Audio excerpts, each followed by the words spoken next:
The story begins in a fancy place, all lit up with lanterns under the moonlight. Inside a room, a young man is asleep at a table while a mysterious woman keeps an eye on him. Suddenly, he wakes up all confused, not knowing where he is or what's going on. Jumping forward in time, we see he was an ordinary worker reading a novel on the bus. The novel he was reading had a very tragic ending, with the protagonist losing badly to the villain. Upset with the story's ending, the reader gets furious and throws his phone on the bus floor. As soon as it hits the floor, the device starts to glow with a mysterious purple light. This light completely surrounds the guy, who has absolutely no idea what's happening. In that moment, he's transported into the body of the protagonist from the novel he was reading. A cute little bird appears and introduces itself as an AI system. The guy is immediately convinced because he just received that famous system that helps protagonists. He realizes the story has changed because instead of a pretty girl, he got a rooster. The system informs him that there are cards and treasures for him, and the young man already feels invincible. He remembers that the character gets married right at the beginning of the novel and decides to seize the opportunity. The guy then leaps toward the bride, all excited for their wedding night. Without a second thought, he grabs the red veil to reveal his wife's face. But upon lifting the veil, the young man is completely shocked by what he finds underneath. The woman actually has white hair and calls him a prodigal husband in a very annoyed way. The young man panics and says it was a misunderstanding, realizing he isn't this person, Ling Lai. Looking around, he wonders why he was tricked and what's really going on. Then it hits him he's not the protagonist, but a total nobody named Mo Yaling. That woman in front of him is Xie Ling, the main antagonist of the novel who became an empress. With a smile on her face, she approaches the young man and calls him husband in a seductive way. The villainess then offers him a drink, saying it's getting late. The young man knows there's something in that drink, and that she's going to hurt him afterward anyway. Desperate, he remembers she's going to drain all his yin energy until he can't take it anymore. But suddenly the system appears, showing the villainess his information and a new mission. He decides to use a swap card to switch his drink with the evil girls. A blue light appears, and the card quickly swaps the contents of the two cups. The little bird confirms the swap was successful, and now his drink is safe. Without hesitation, the guy downs the drink in one go to show he's confident in the situation. He then compliments the wine and offers the other cup to the woman, so she can drink it too. The villainess stares at him with a suspicious smile, but it seems like she's going to accept the drink. She drinks the liquid while the young man thinks his plan worked perfectly. Suddenly, the woman starts to feel extremely hot and turns completely red. She realizes she drank the wrong cup and that it was all the young man's fault. Furious, the villainess storms out of the room, slamming the door with tremendous force. She goes to a bathroom and jumps into the water to try to cool down from the heat. Inside the tub, she swears she'll get her revenge on the guy as soon as the effect wears off. But she's surprised because the potion's effect is much stronger than she imagined. He enters the bathroom and is stunned by the beauty of the woman in the tub. With a superior attitude, the guy says they need to establish some rules from now on. But the girl in the water beckons him closer with a very inviting look. The young man thinks she can't resist him and will agree to anything he says. She then tells him to stop being so full of himself and surprises him with her attitude. Without any warning, the villainess grabs him tightly and throws him into the tub with her. Falling into the water, he remembers she's the main villain and doesn't play by the rules. Underwater, the two of them face each other, and he realizes the fight is about to begin. He's surprised by the softness of her body and thinks this will be his first time. The white-haired girl kisses him and is shocked by his strong yin energy. She feels his energy entering her body and finds the sensation wonderful. A pink light surrounds her, and she levels up while the guy's hair changes color. The system announces that the mission is complete, but her affection only increased by 1 point. With her hair now pink, the villainess thinks she needs to tell the queen about this. Meanwhile, a green-haired servant spies on everything from a distance, with a terrified look on her face. Later that night, the scene shifts to the emperor's grand palace. The servant tells a woman that the sixth prince has a body of pure yin. This woman listening to the report is the queen of the Muyan dynasty, Murong Minji. The queen reflects that she didn't expect this from a nobody and that the Ji clan got the better deal. She decides that even though he's not a threat, it's better to get rid of him once and for all. The queen then orders the news about the sixth prince to be spread throughout the court the next day. The servant kneels and agrees to follow Her Majesty's orders without question. Early the next morning, the scene shifts to a beautiful palace with the sun shining brightly. The guy wakes up in bed and realizes it's already morning and he's with the villainess. A note explains that in the original story, the main character's legs were injured. Relieved, he notices his legs are perfectly fine and that he narrowly escaped danger. He decides his top priority now is to increase Jialing's affinity for him. As he thinks, we see the pink-haired girl sleeping peacefully beside him. Walking down the street, he complains that her affinity is rising too slowly. The system then shows that her affinity for him is still very low and in the negatives. He thinks that over the past few days, he has gotten a better understanding of the system and its items. As he walks, the system's bird floats beside him with the information screen. Many items are locked, and he deduces it's because he hasn't completed the tasks. The girl calls him husband and finds him mysterious for not sensing any power coming from him. He responds confidently and thinks about how impressive her presence is. Suddenly, another couple appears in front of them and blocks their path. The man is the second prince, Mu Yu, and he apologizes for not attending the wedding. The protagonist replies that it was no big deal, and he doesn't need to worry about it. Mu Yu then comments on the nasty rumors he's heard about his wife. The girl gets furious at the comment and swears she'll end that man's life. With the provocation, the girl's anger level rises from 30 to 35%. The guy notices her darkness value has increased and fears she might attack the prince. To calm the situation, he holds his brother's wrist and apologizes for the offense. He then warns him that his wife is not there to be judged by him. Turning his back, the young man takes her hand and says they have important things to do. The second prince is confused and thinks his brother seems like a different person now. Feeling full of himself, he asks if he impressed her and goes to check the affinity level. The system screen shows the affinity is still negative, and he gets very disappointed. With a mischievous look, he wonders if he needs to do that thing to raise her affection. Walking hand in hand, he feels like people are looking at him in a strange way. Elsewhere, a pink-haired girl named Manhwa presents a gift to the queen. The queen calls her closer and says she wants to see the progress of her skills. The girl then asks if the rumor about the sixth prince having a Purian physique is true. The empress laughs and confirms it's true, saying she's the fifth person to ask. The niece explains that she needs his help to advance and only wants to be a concubine. At that moment, the couple arrives at the palace, and the guy was already expecting a situation like this. He remembers that in the original work, the empress stripped Jiling of her title as the legitimate wife. On top of that, the queen also humiliated her in a very cruel way in front of everyone. But things are different now because he's not a nobody, and he entered the palace with her. Determined, he decides he'll use this chance to raise her affection and save himself. He notices the pink-haired girl's gaze and gets the feeling she wants to devour him. In front of everyone, the queen asks Jiling if she's feeling uncomfortable in the palace. The white-haired girl is confused by the question and doesn't understand what the empress means. The queen then insults her, saying she isn't from a pure tribe, but just a half-breed. With the insult, her anger level rises, and the guy becomes desperate about the tense situation. He defends her, saying his wife is fine and that the empress doesn't need to worry about her. The girl is surprised by his attitude, and her affinity increases by 5 positive points. The empress is furious at the audacity of a disgraced royal concubine's son. Without further ado, the queen says she wants them to separate because Manhwa is more suitable. Jiling refuses on the spot and threatens to end the guy if he agrees to the divorce. The queen ignores the threat and orders the prince to divorce his wife immediately. The pink-haired girl says she accepts being a concubine and that he will receive many rewards for it. She then suggests a fair competition between the two of them in various womanly arts and talents. The empress thinks a competition is a great and legitimate way to solve the problem. With a smile on her face, she believes the wild girl will be eliminated right at the start. She then agrees to the contest and warns that if Jiling loses, she loses her position as wife. The guy decides he's going to use his almost invincible system to help his wife win. He gets closer and whispers for her to accept the challenge because he has a way to help her. The girl looks at him suspiciously and wonders what her husband's true intentions are. Time flies and the day of the great competition finally arrives. In the competition hall, the two girls prepare for the challenge while the judge watches. The white-haired girl suspiciously asks what her husband's brilliant plan is. He replies with a confident smile for her to just follow his instructions and everything will be fine. The judge announces that the test is embroidery and will last for 2 hours with a freestyle theme at the end. The materials are given to both of them, and the competition finally begins for real. With great skill, the pink-haired girl starts to embroider, looking very confident. Meanwhile, his wife just stares at the fabric and wonders if he wants her to lose. Seeing the situation, the guy pulls out a card from the system and says it's time to act. The flower embroidery card glows, and its power goes toward the girl's work. Meanwhile, the sand in the hourglass continues to fall, marking the passage of time. When time is up, the judge asks both of them to present their embroidery. First, she shows the pink-haired girl's lotus embroidery and praises the work. Then, the lady turns to finally evaluate the other competitor's work. The queen thinks her niece has already won, because the other is just a wild girl. But upon unrolling the scroll, the judge is completely shocked by what she sees. She is impressed by the magnificent landscape while the guy celebrates the plan's success. However, she notices some small creatures in the forest that she has never seen in her life. With a know-it-all attitude, the guy explains that it's called abstract art. Convinced, the lady admits her ignorance and declares the sixth princess as the winner. With the unexpected result, the queen is furious and can't believe what she just heard. The pink-haired girl vows to defeat her next time, while the other wonders how she won. The queen announces the second round of the competition and says the girl's luck has just run out. With a veil over her face, the white-haired girl prepares for the dance competition. She begins to dance with great grace, and the guy realizes she could win on her own. With sparkling eyes, he holds a dance card, all excited about the performance. In comparison, the other girl's dance looks more like a folk dance and is less impressive. With a confident smile, the protagonist is already sure who will take the victory. After the performances, the result will be decided by a vote from everyone present. The guy is shocked and can't believe what he's seeing when the votes are revealed.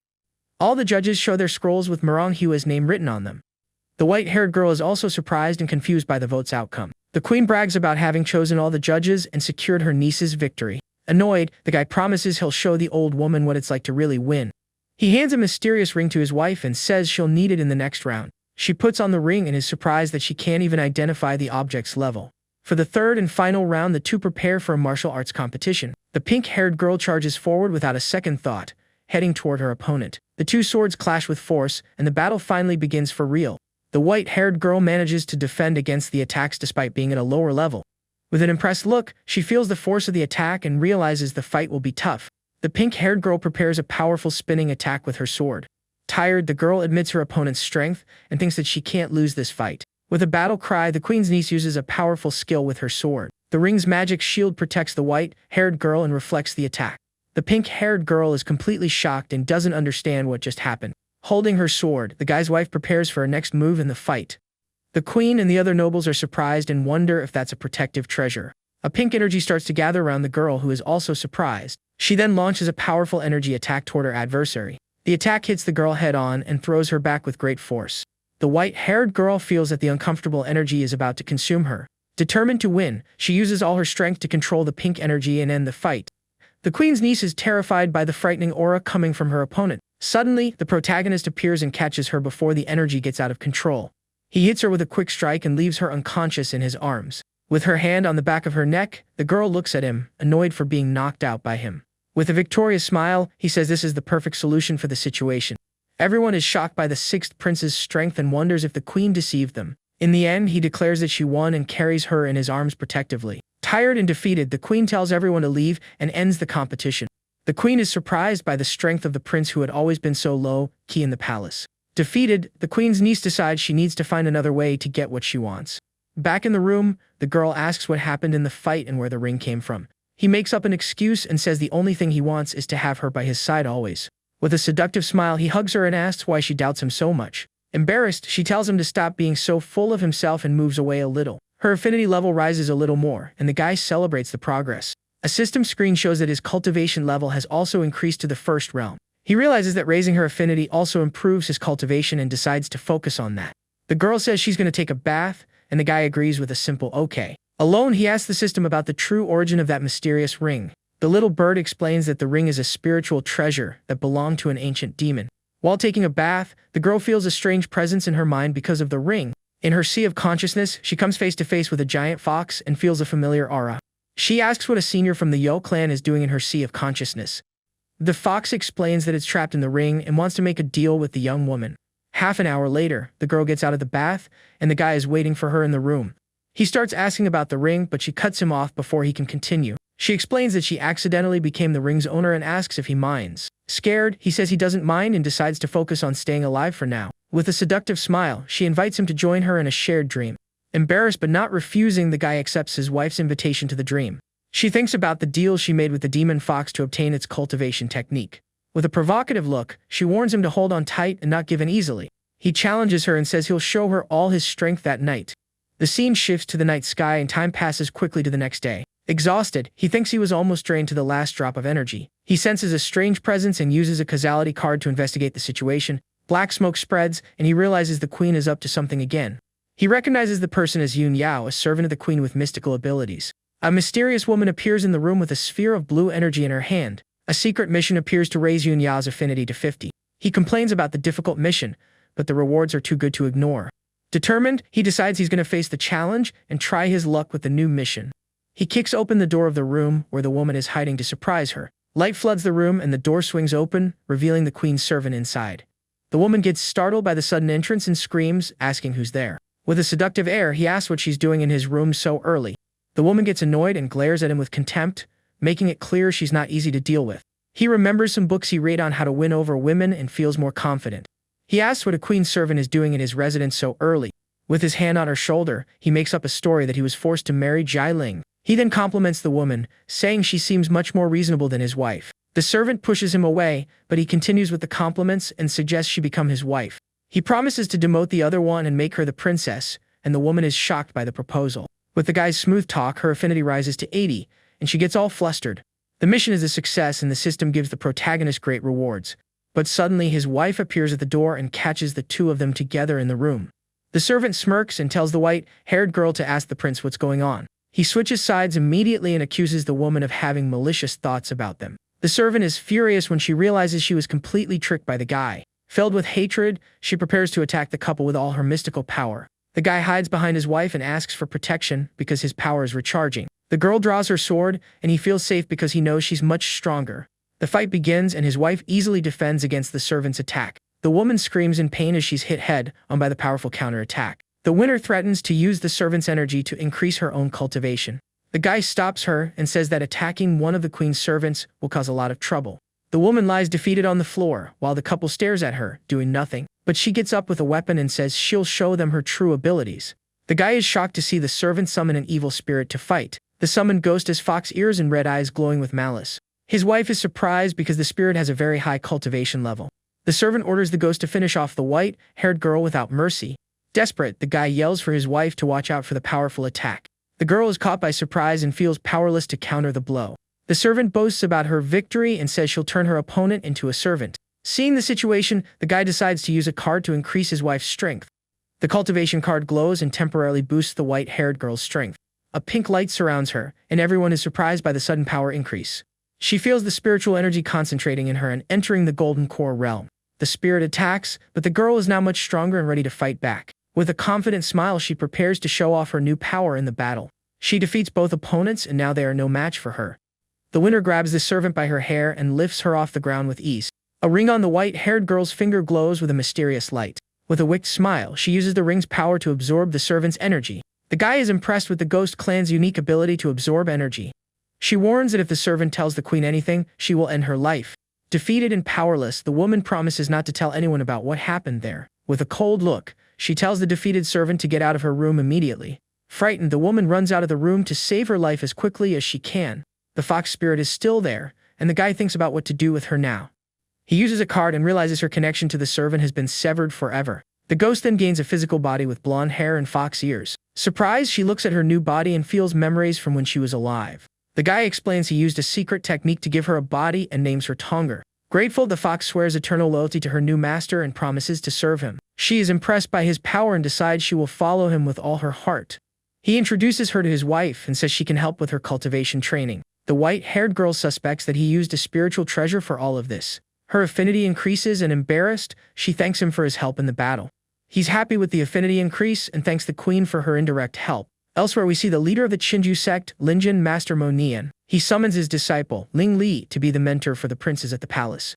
The disciple accepts the mission, and thus, the original protagonist of the novel finally appears. Since the last fight, the guy's life has become much quieter and calmer in the palace.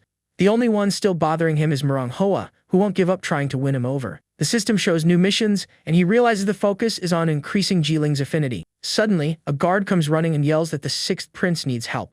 The guard explains that the princess hit the prime minister's daughter with gold coins. Shocked, the guy asks why his wife would do something like that to the girl. The man says he doesn't know the details, but that she's being held at the Guanjin garden. He orders the horses to be prepared and thinks the secret mission makes sense now.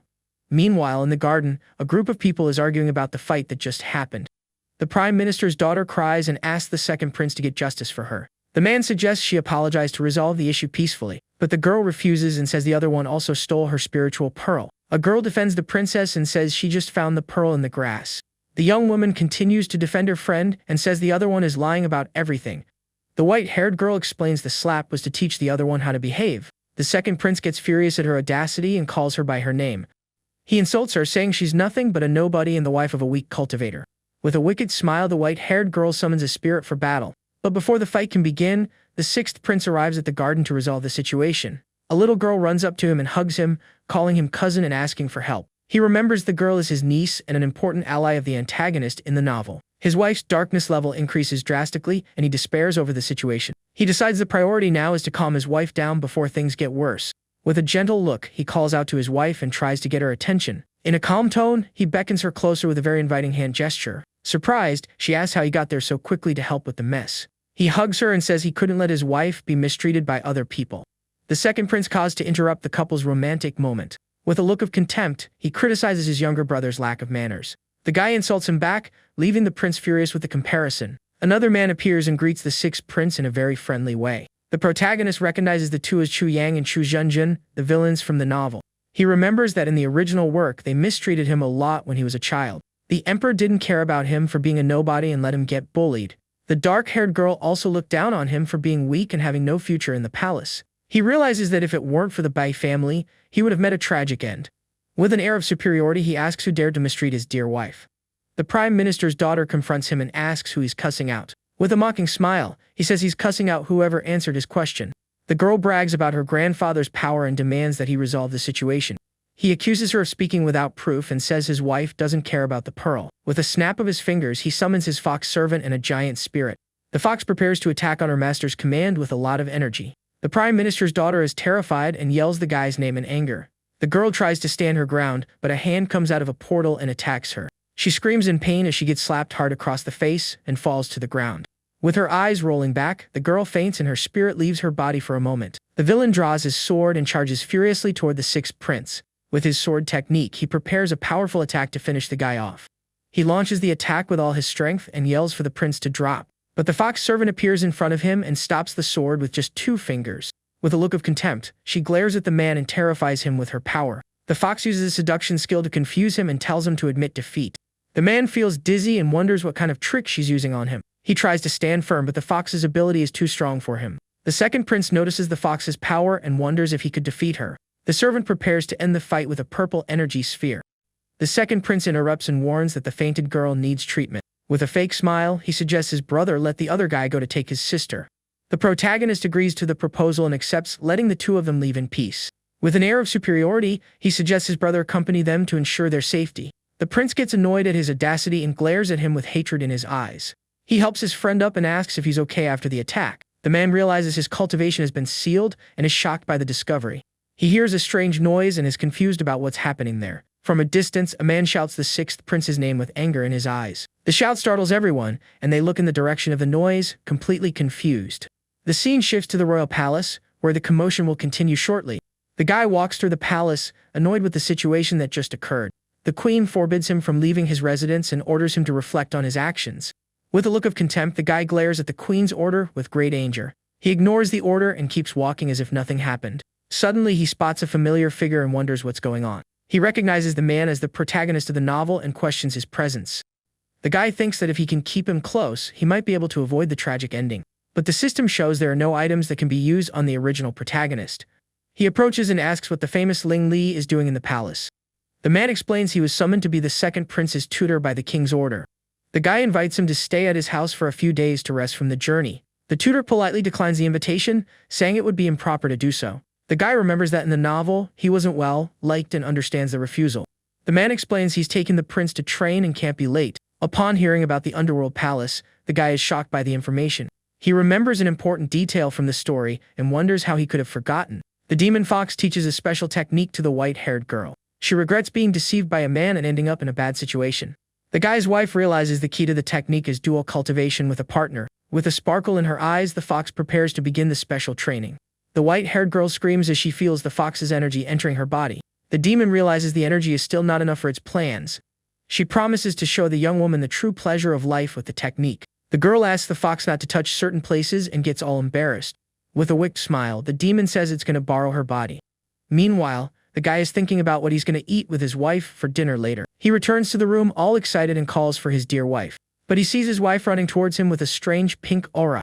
With a seductive look, she calls him husband and says he's finally back. The guy realizes something is very wrong and panics about the situation. The girl grabs him and starts to absorb all his yin energy at once. He feels his energy being drained and is terrified by her power. Meanwhile, the woman feels a large amount of energy entering her body. The guy asks if she's the demon fox from the ring and not his real wife. With a provocative smile, she tells him to stop hesitating and enjoy the moment. The white-haired girl draws her sword and prepares for her next move.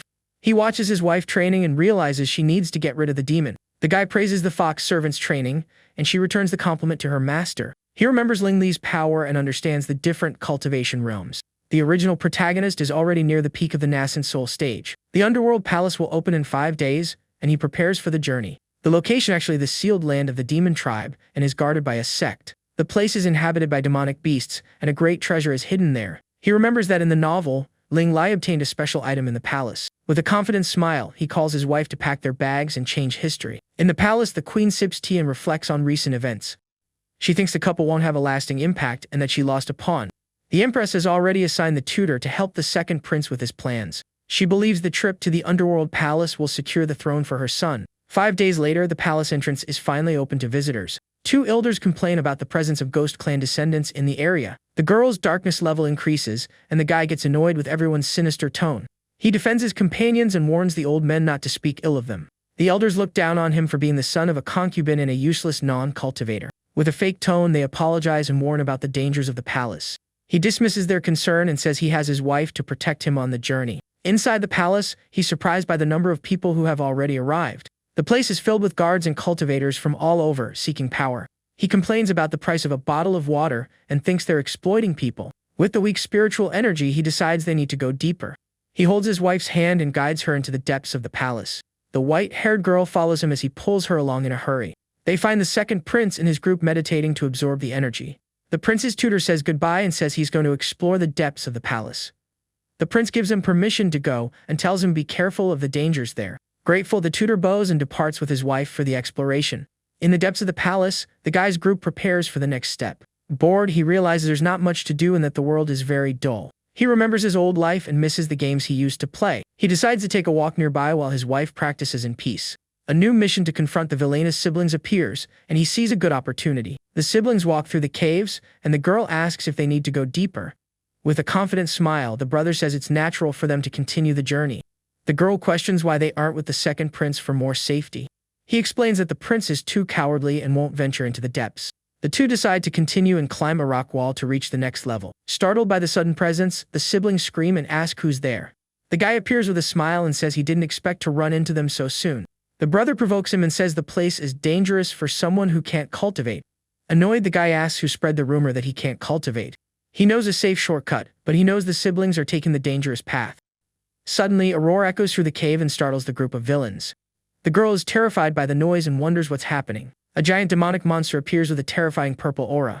The brother notices the monster's strength and is shocked by its power level. He tries to run, and the protagonist taunts him for not being able to handle the demon. The siblings challenge the guy to fight the monster, since he thinks he's so tough. With a confident smile, he says his cultivation at the golden core stage is enough. He releases a large amount of golden energy and prepares to attack. The golden fire engulfs the monster, defeating it with just one powerful blow. With an air of superiority, he turns to the siblings who are in shock. The villainous duo is speechless and can't believe what they just saw. He thinks his main goal is to humiliate them, not just collect the reward. The brother is shocked to realize the guy wasn't faking it all along. He admits it's impressive that someone with his physique can cultivate. The protagonist warns that there are more monsters nearby, attracted by the commotion of the fight. The siblings are shocked and can't understand how the guy got so strong. With a confident smile, he whistles and prepares for the next step of his plan. The brother remembers that his sister was engaged to the guy and plans to get revenge. The girl remembers he used to like her, but now that he's married, she can use him. With a determined look, she says she'll take care of it and approaches him. She calls him the sixth prince and prepares to use her charm to manipulate him. The young woman praises him for hiding his talents and having such remarkable cultivation. The guy says he prefers the rebellious and untamable version of her from before. She reminds him of their engagement and asks for help getting out of their tough situation. He taunts her and asks who it was that called him a useless prince a few days ago. The guy takes the pills he won as a reward and prepares to use them. He offers him a bag of pills to use as training partners. The women are suspicious of the training method he proposed. His wife decides to trust him once more and prepares for the fight. The fox servant attacks one of the monsters with a quick and powerful blow. The other two also join the battle and bravely face the monsters. The cave fills with lights and sounds of battle as they fight non-stop. After a full day of fighting, his wife asks if there are any pills left. He ignores her and asks her to defeat the last monster that appeared in the cave. The girl apologizes for speaking ill of him and asks him not to hold a grudge. He says he's over her and that they have nothing to do with each other anymore. Annoyed, the girl threatens him and tells him not to test her patience. More monsters appear in the cave and prepare to attack the group of villains. The siblings are terrified by the arrival of more monsters and fear for their lives. The guy laughs and warns them that most of the monsters there are hungry females. He leaps away and leaves the siblings alone to face the fury of the monsters. The villain is terrified to learn about the cave creature's peculiar appetite. The guy says goodbye and has fun watching them in trouble with nowhere to run. The siblings scream for help as they're attacked by the hungry monsters. The system announces the mission was a success and a new rescue task appears. He wonders why the pink-haired girl is so determined to risk her life. He wonders if all women from that era are so obsessed with competition. With the new cultivation card, he dreams of finally having the physique he always wanted. His companions finish their training and are ready for the next stage. In another part of the cave, the pink-haired girl is fighting several monsters. With her blue energy sword, she faces the creatures with great bravery. The guy's wife recognizes the girl and wonders what she's doing there. With a powerful blow, she defeats several monsters at once with her sword. Hiding, the guy watches the fight and recognizes the girl from the previous competition. Tired, the girl wonders why so many monsters are gathered in that place. The shadows of the defeated monsters rise up and prepare to attack again. The creatures charge furiously toward the girl, who is shocked by the scene. She wonders if demonic beasts can be resurrected and becomes terrified. The guy's wife realizes that a demonic scepter is the source of the whole problem. She warns that if they don't destroy the object, they'll be swallowed by the monsters. The pink-haired girl is hit by a monster and thrown far away. Seeing the situation, the guy realizes he needs to act fast to save her. He rescues her in mid-air and holds her in his arms to protect her from danger. Surprised, she calls him the Sixth Prince and thanks him for his help in the battle. His wife appears and asks what he's doing there with the other girl. With a cold look, she stares at her husband and waits for a good explanation. The demon fox praises her progress and suggests she grab an artifact. The white-haired girl thinks about the second floor and what she might find there. The guy calls his wife and tries to explain the situation as best as he can. She says the energy of the place is insufficient and that they need to go deeper. He takes the opportunity and says he was just wondering how to explain the rescue. With a smile, he says he knows a shortcut to the second floor of the palace. The group follows the guy to the next level, and the two women follow him closely. His wife wonders how he knows the layout of that place so well. A day later, his wife asks the servant if there are any pills left, and the fox girl responds with a loud no.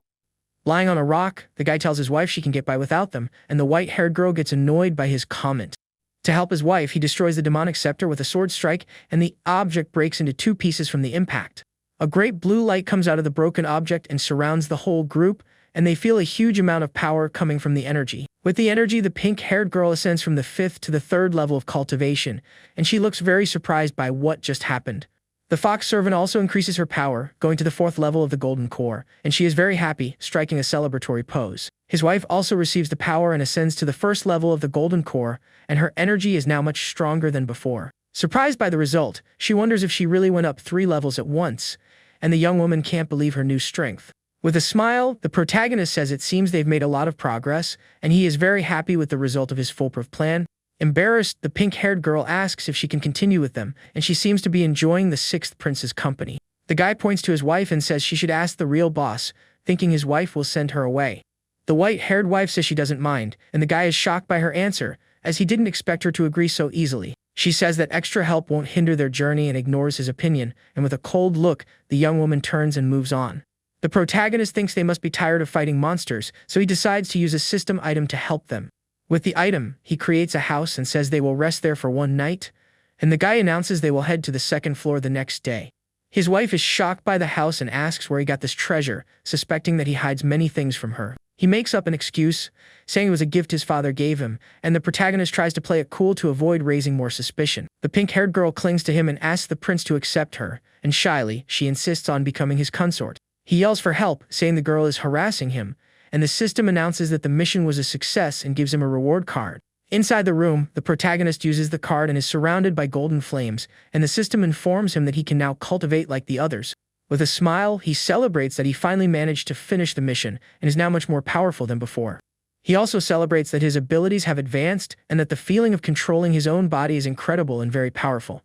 With a blue aura, he realizes he can now hide his cultivation and that no one will be able to stand against him because of it. But suddenly, the bedroom door opens slowly, and someone enters the room without making any noise to draw attention.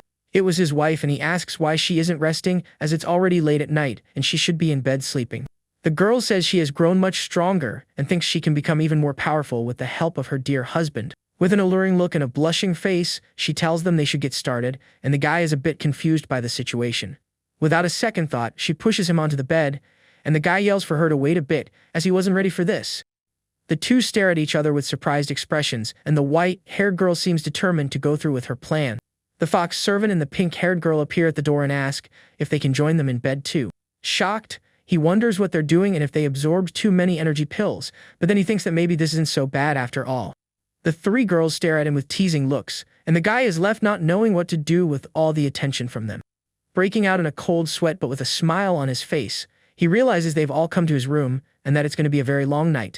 The pink-haired girl says it's no big deal and that it's their wish to be there with the sixth prince that night. Completely surrounded, he asks why they are in such a hurry, and the guy seems a little desperate about the situation. The next morning, he is completely exhausted in bed while the girls seem fine, and he wonders why he is so tired. His wife says it's time to go to the second floor because she needs to get a magical weapon that is hidden there. The guy is surprised and asks why he didn't know about this weapon, thinking it must be a treasure like her ring. With a smile, he gets up and says he will show them the way to the second floor, and his wife seems satisfied with his answer. The group then arrives in front of a bright blue portal, and the guy says the entrance to the second floor is right there. Upon entering the portal, the guy is surprised by what he sees and wonders what kind of place this is. They arrive at a giant cliff, and the group observes the landscape of the second floor, which is covered in a mysterious fog. The group then starts walking along a narrow path, and the fog around them gets thicker and stranger. His wife asks what's wrong with the fog, and he tells her not to worry because the magical weapon is more important. Suddenly, a bunny girl appears, and the protagonist gets all flustered, thinking it's just an illusion. A system screen then appears, warning him that he is under the effect of a hallucination and needs to be careful. With a nosebleed, he tells his wife not to mind him and to keep walking while he enjoys the view. The three girls look at him, completely confused and annoyed by his strange and clueless behavior. They finally arrive at a large platform, and in the center find some people who were already waiting for them. The white-haired woman explains that those are her former followers and that she needs to defeat them to get the weapon. The followers warn them to leave or they will be forced to attack the intruders without mercy. Meanwhile, in another part of the cave, the original protagonist is also exploring the area with his own group. A man with an arrogant smile greets the original protagonist, calling him brother in a very friendly way. The mentor greets him back and says he was a little delayed on his way to get there. The man explains that he needs to reach the third floor to receive an ancestral inheritance that is hidden there. He says it's too dangerous to go alone, so he brought his brothers to ensure everything goes smoothly on the journey.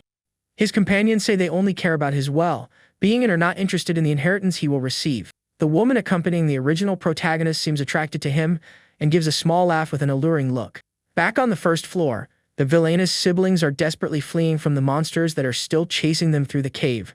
Desperate and injured, he yells for his sister to stop and wait for him because he can no longer keep up with her pace.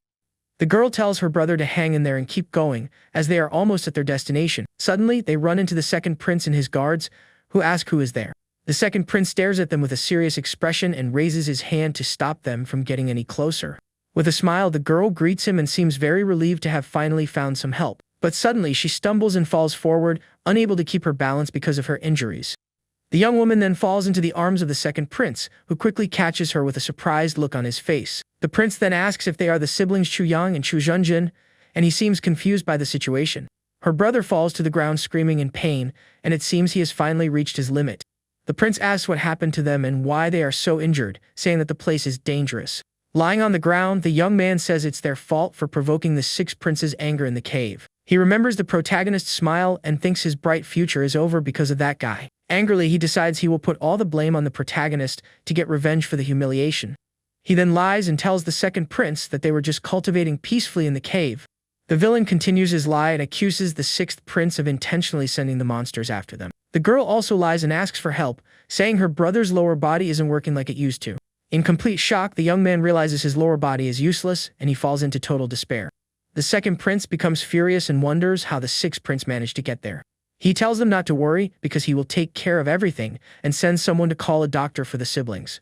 With a blue aura, he vows revenge and says he will report his brother to the emperor as soon as they get out. The scene then cuts to the protagonist girls, who are ready for the next stage of the journey. The fight against the followers begins, and the pink-haired girl screams in pain after being caught off guard by an attack. She is tied up and hung upside down, and the young woman becomes completely desperate about the situation. The guy realizes that at their current level, they are no match for their opponents, who easily trap them in the air. Suddenly, his wife starts to float with a pink aura, and she finally gets the magical weapon she wanted so much. The weapon is a golden tiara that increases the user speed and purification level in combat.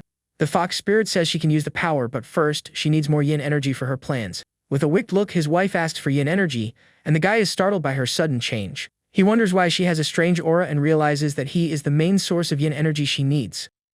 After the young woman got the weapon, the group continue their journey through the second floor of the underground palace. They walk through a dark cave, and the girls follow the protagonist with serious expressions on their faces. Suddenly, the guy notices something moving and warns everyone to be on alert for danger. From the cave ceiling, a huge swarm of demonic bats appears, and they prepare to attack the group. The protagonist notices that the demons on the second floor are stronger and sees this as a chance to test his power.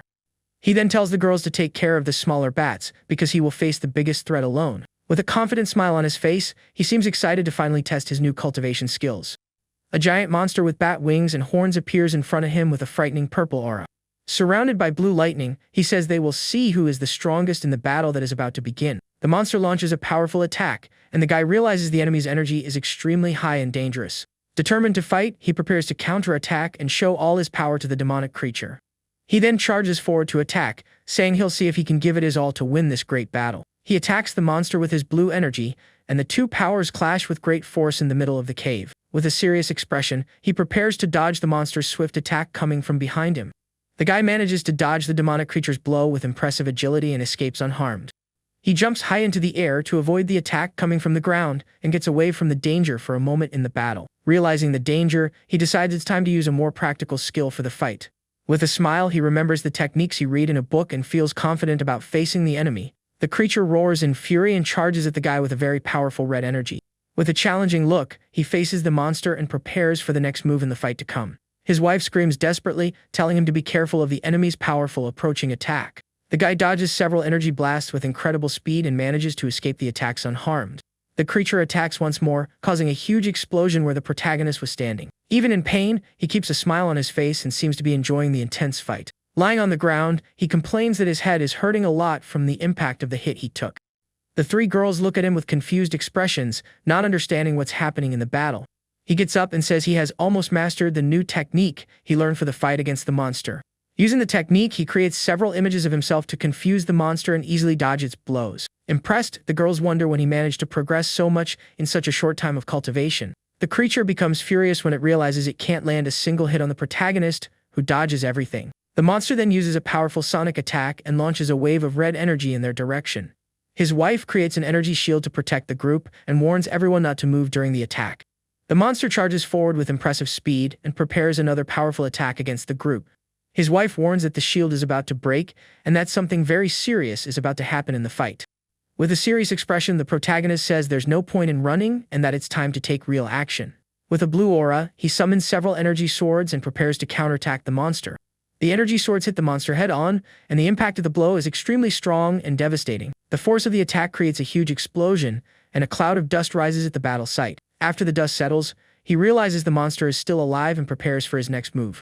He then takes out a demonic golden core pill and says it can greatly increase his strength in the fight. His wife is shocked and wonders if he was hiding his talent all along and who he really is. The pink-haired girl says he's incredible and wonders who spread the rumor that he was useless. He explains that there's still time before the palace closes, and that if they increase their cultivation, they can advance. The guy then hands the pill to his wife, and the white-haired girl asks what that object is. With a wink, he says it's a great item for his wife, and she gets a little embarrassed by the gesture. Blushing, the white-haired girl thanks him for the gift and seems very happy with the attention she received. A new mission appears in the system, and he needs to eliminate 3 demonic cultivators hidden on the second floor. The reward is a card that increases his wife's affinity by 10 points, and he is shocked by the prize. With a smile, he says he can't miss this task and gets ready for the new mission he just received. His wife holds the pill with both hands, and a golden light begins to shine with great intensity. The golden energy from the pill envelops her entire body, and she begins to meditate to absorb all the power. She feels an intense heat in her body, and in her memories, she sees some people fighting in a distant place. She remembers that the farmers believe fire devours all, leaving no trace behind. If it weren't for her father, she would have been taken out along with all her people on a tragic day. With determination, she vows to become stronger to avenge her family and her entire clan. The protagonist calls out to her, and the white-haired girl awakens from her memories with a serious expression. He wonders if she remembered something sad and worries about her reaction at that moment. To break the tense mood, he pretends to cough and gets the girl's attention for the next step. With a smile, he says they are going to train a little, and that he needs to take care of some things on his own. He asks the fox servant to look after his wife while he is away, and the girl agrees with a smile. His wife wonders where he is going and seems suspicious of her husband's true intentions. The system shows that the mission is to find the cultivators of the Genshin clan who are hiding on the second floor. He remembers that there are 5 true clans on the continent, and that their history is quite complicated. Among them, the Chonluan clan stands out for its strength since ancient times and for its great influence. The scene shows a giant purple monster attacking one of the clans with very powerful and destructive energy. Years ago, several clans united to protect the population from monster attacks that threatened everyone. He remembers that in the original story, some cultivators from the Zhencheng clan followed an evil path. Since the reward for the mission is very good, he decides he will deal with this first before moving on. With a leap, he sets off in search of the demonic cultivators, determined to complete the mission. On a distant cliff, he spots two people and a giant blue monster that seems to be with them. One of the girls warns the other to be careful, because the monster is very strong and could be dangerous. The creature then attacks with one of its tentacles, and the blow is extremely fast and hard to dodge. The blue-haired girl is caught by the monster's tentacles and screams in pain as she is captured by the creature. The other young woman is also caught and realizes her energy is being absorbed by the monster, which wants more power. Furious, she curses the demonic creature and tries to break free from the tentacles that hold her tightly. The tentacles tighten even more, and the red-haired girl struggles to free herself from their grip. With a sword strike, she manages to break free and attacks the blue slime monster to save her friend. She asks if her friend is okay, and the blue-haired girl says she just had a little of her energy drained. Watching from afar, the protagonist realizes that time is running out and prepares to take action. He thinks the evil cultivators are waiting for the right moment and decides he will find out the truth. Suddenly, three cloaked figures appear, and the girls scream, frightened by the mysterious presence. Terrified, they ask who the men who appeared out of nowhere are and what they want there. The group's leader tells them to talk less and crosses his arms with a look of superiority on his face. The villains launch a green energy attack, and the girls are already poisoned with nowhere to run. The energy gets closer, and the blue-haired girl screams for her friend, who tells her not to be afraid of the attack. But suddenly, the protagonist appears in front of them and blocks the attack with incredible speed. The red-haired girl is shocked by his sudden appearance and doesn't understand how he got there. With a smile, he says he arrived just in time and that they shouldn't have put the young women in danger. The villains ask who he is, and one of them warns not to underestimate him as he defended a double blow. He explains to the girls that the cultivators wanted to take advantage of them to steal their spiritual energy. With a wink, he says that now their plan has failed and that he heard they aren't interested in men. He then imagines the two of them together and thinks this is a great chance for him to get what he wants with them. With his eyes sparkling, he gets very excited about the great chance he just got to have some fun. But he remembers he first needs to focus on the mission the system gave him and faces the villains. One of the villains gets furious and shouts, asking how he dares to interfere with their evil plans. The three villains then attack at the same time, launching a powerful purple energy toward the guy. With a confident smile, he prepares to counterattack and puts his hands together to use a technique. He then unleashes a powerful wave of blue energy that throws the three villains far away with great force. The guy says he's had stronger rivals and prepares a new attack with golden energy in his hand. The golden energy attack hits the villains head-on, and they scream in pain as they are caught by the blow. Injured, one of the villains takes out a potion and says he will show him true suffering in battle. The three then drink the potion and with an evil laugh, say that this will be the protagonist's last day. With the potion, they become much stronger and float in the air with an even more powerful purple aura. The guy realizes they are using a magical weapon to absorb energy and fight for a longer time. The girls warn him to be careful, as the villains have just surpassed several realms at once. With a confident smile, he says that either way, they can't scare him with that power. One of the villains tells him to stop talking, and the three of them charge forward for a powerful, combined attack. Engulfed in golden flames, he asks what's wrong with talking and prepares to counterattack. He then launches a huge fire tornado toward the villains with impressive and swift force. The fire attack causes a huge explosion on the site and lifts many rocks with the force of its impact. Defeated, the villains wonder where that pressure came from and are shocked by the guy's power. He reveals that he is in the nascent soul stage, and the two girls are shocked by the discovery. With a smile, he asks if the villains now understand the power difference between them. The guy then says he will put them on the right path and goes on the attack with everything he's got. One of the villains realizes he has no chance of winning and yells that they need to retreat. To escape, the villains then throw a smoke bomb and the guy is surprised by their tactic. Annoyed, he tries to grab one of them, but the villain escapes through the smoke and the guy yells for him to stop. Meanwhile, the girls find a giant tree that glows with a mysterious blue light. The pink-haired girl asks if they aren't going to wait for him, but his wife says they don't know when he'll be back. With a determined look, she suggests they explore the area, as there must be many useful things there.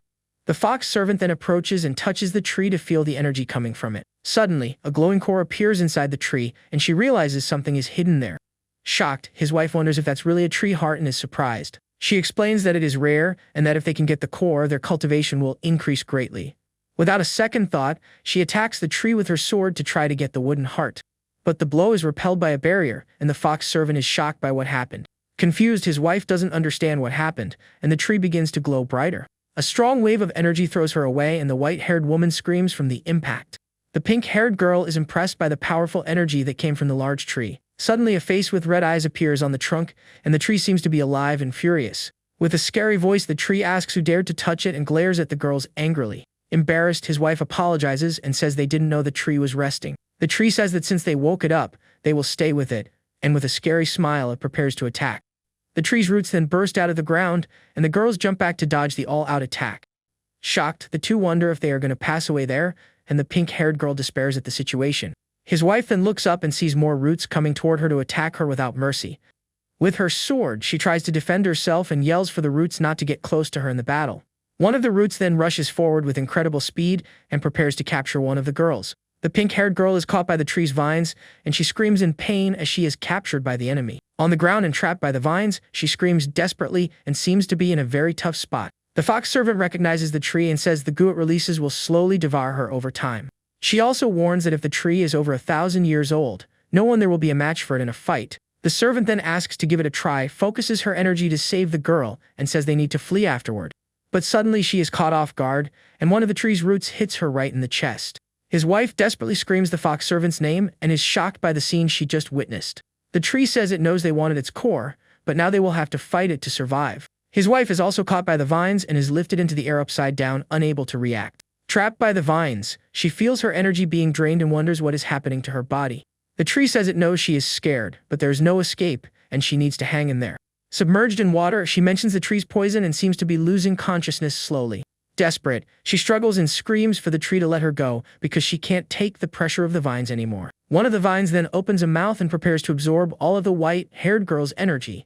She screams in pain and wonders what that is, as the vine squeezes her body with great force. The vine wraps around her leg, and the white-haired girl feels a strange energy coming from it. Losing consciousness, she remembers a moment from her past with her father in a distant place. In the memory, her father warns her that if she doesn't control her power, her path will be very difficult. Desperate and crying, she screams for her father as a dark energy completely envelops her. A tear rolls down her cheek, and the white-haired girl seems to be suffering greatly from the memory. Suddenly, her eyes open with a pink glow, and the vine in front of her begins to crack. With an explosion of red energy, she frees herself from the vines and shows off all her new power. With red eyes and a scary aura, she glares at the tree with a look of pure malice. Holding a piece of the broken vine, she looks ready for revenge against the creature. Without a second thought, she charges straight toward the tree's face to strike with force. With a swift and powerful movement, she prepares to land a direct hit on her great enemy. With a wicked smile, she punches the tree and calls it an insect with great contempt. The punch lands squarely and causes a huge impact on the trunk of the creature that was attacking her. The tree then screams in pain and puts its hand on its face where it was hit by her powerful blow. With a superior pose, the young woman prepares to continue the fight and finish off the tree. She feels the spiritual energy and yin energy mixing and flowing throughout her body. The young woman feels as if a second breath is opening up inside her body now. Terrified, the tree recognizes her as a demon and suddenly begs her to stop the attack. Annoyed, she asks if the tree thinks she'll stop just because it admitted its mistake in the fight. The tree explains that it promised not to attack the descendants of a powerful man from the demon clan. It says that behind it is a spring of energy that can heal wounds and cleans the body's channels. The spring of energy glows with an intense blue light and seems to be a perfect place to recover. With a wicked smile, the white-haired woman thinks that if she finishes it off, she can take both the core and the spring. The tree warns that if she takes it out, the palace guards will awaken, and she will suffer greatly for it. The white-haired woman realizes it's not lying and that she can't maintain her current state. She then warns the tree not to let anyone bother her and heads toward the spring of energy. The young woman then sits on the edge of the spring, preparing to get in the water and heal her injuries. She then drinks some of the spring water and feels a strange, but very good sensation in her body. With a blushing face, she says the water is very good and that her tongue was wrapped in something smooth. Feeling very hot, she starts to take off her clothes and seems to be enjoying the spring water. She thinks that, if the protagonist were there, she would like to try the spring water with him. The young woman then takes off the rest of her clothes and prepares to get completely into the spring water. She notices that the place is full of energy and that the water can heal wounds and transform the pill. Upon entering the water, she cries out in pleasure and says the feeling is very good and refreshing for the body. The other two girls are passed out on the edge of the spring while she enjoys the water alone. Suddenly, some monkeys appear and jump from the tree branches with a great commotion. They grab the girl's clothes and the fox servant wakes up, startled by the monkeys' confusion. The two then fall into the water, and the white-haired woman screams in surprise at the sudden fall. Embarrassed, the two girls scream in the water, and the scene ends with a moment of pure comedy. With a smile, his wife waves to the other two girls, who are completely shocked and embarrassed in the water. The girl then remembers the moment her power awakened, and she was able to easily break free from the tree's vines. She explains that she was suddenly filled with power, and that's why she was able to defeat the tree and find the spring of energy. The pink-haired girl wonders if this was the same weird force that grabbed her last time. While relaxing in the water with the monkeys, they decide to let it go and worry about it later. Out of nowhere, one of the little monkeys starts splashing water on them, and the girls are confused about what's going on. The creature gives a mischievous look, clearly taking advantage of their situation in the spring. He splashes even more water, and the two of them scream at the prank while the monkey cracks up laughing. Annoyed by the creature's nerve, the two of them sock him and send him flying far away. The scene changes and shows the protagonist returning with two villains already in the bag, mentioning that one managed to get away. Then the system announces that the mission is almost over, and he freaks out for having lost affinity points. The red-haired woman looks at him, impressed that such a young guy could be so strong. She even thinks he must be some chosen one from the heavens for being so powerful and calm on top of it. Blushing, the hero gets all excited, finding the two of them a real sight for sore eyes. He gives a little cough to cover it up and tells him the guys who attacked them have been taken care of. The two of them look at him in surprise, clearly grateful for his help. The young man says his goodbyes, saying he needs to hit the road to continue his journey in the palace. Alone, he thinks it was all a waste of effort and that he needs to get back to his wife and the others soon. The red-haired girl thanks him and casually asks if he'd like some company for the trip. They get closer and explain that in their sect, people usually cultivate together with other women.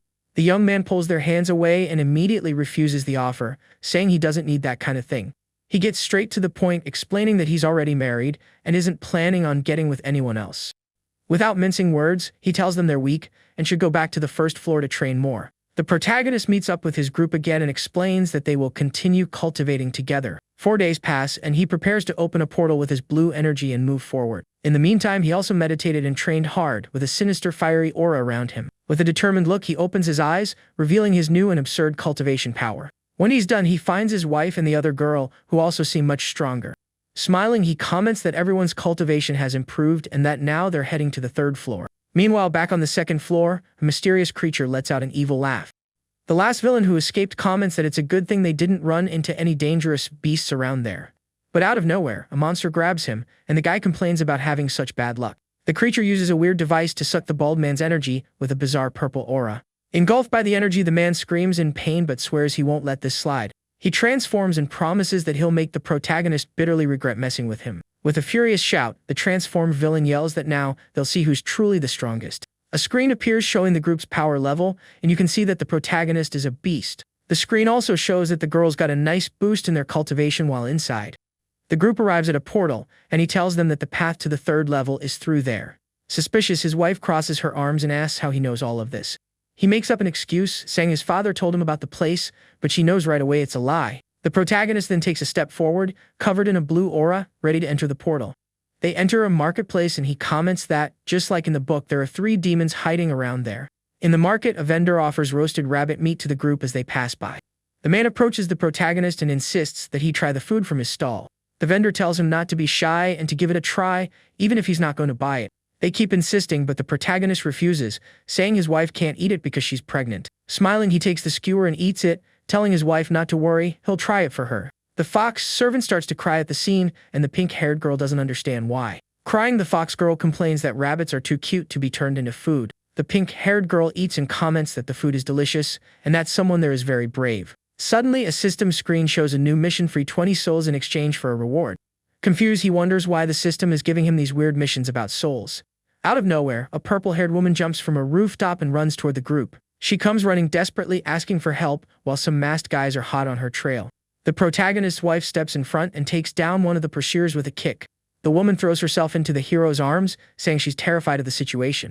With unfriendly looks, his wife and the other girl ask her what she thinks she's doing. The pink-haired girl pulls her away and asks if she doesn't understand the rules between men and women.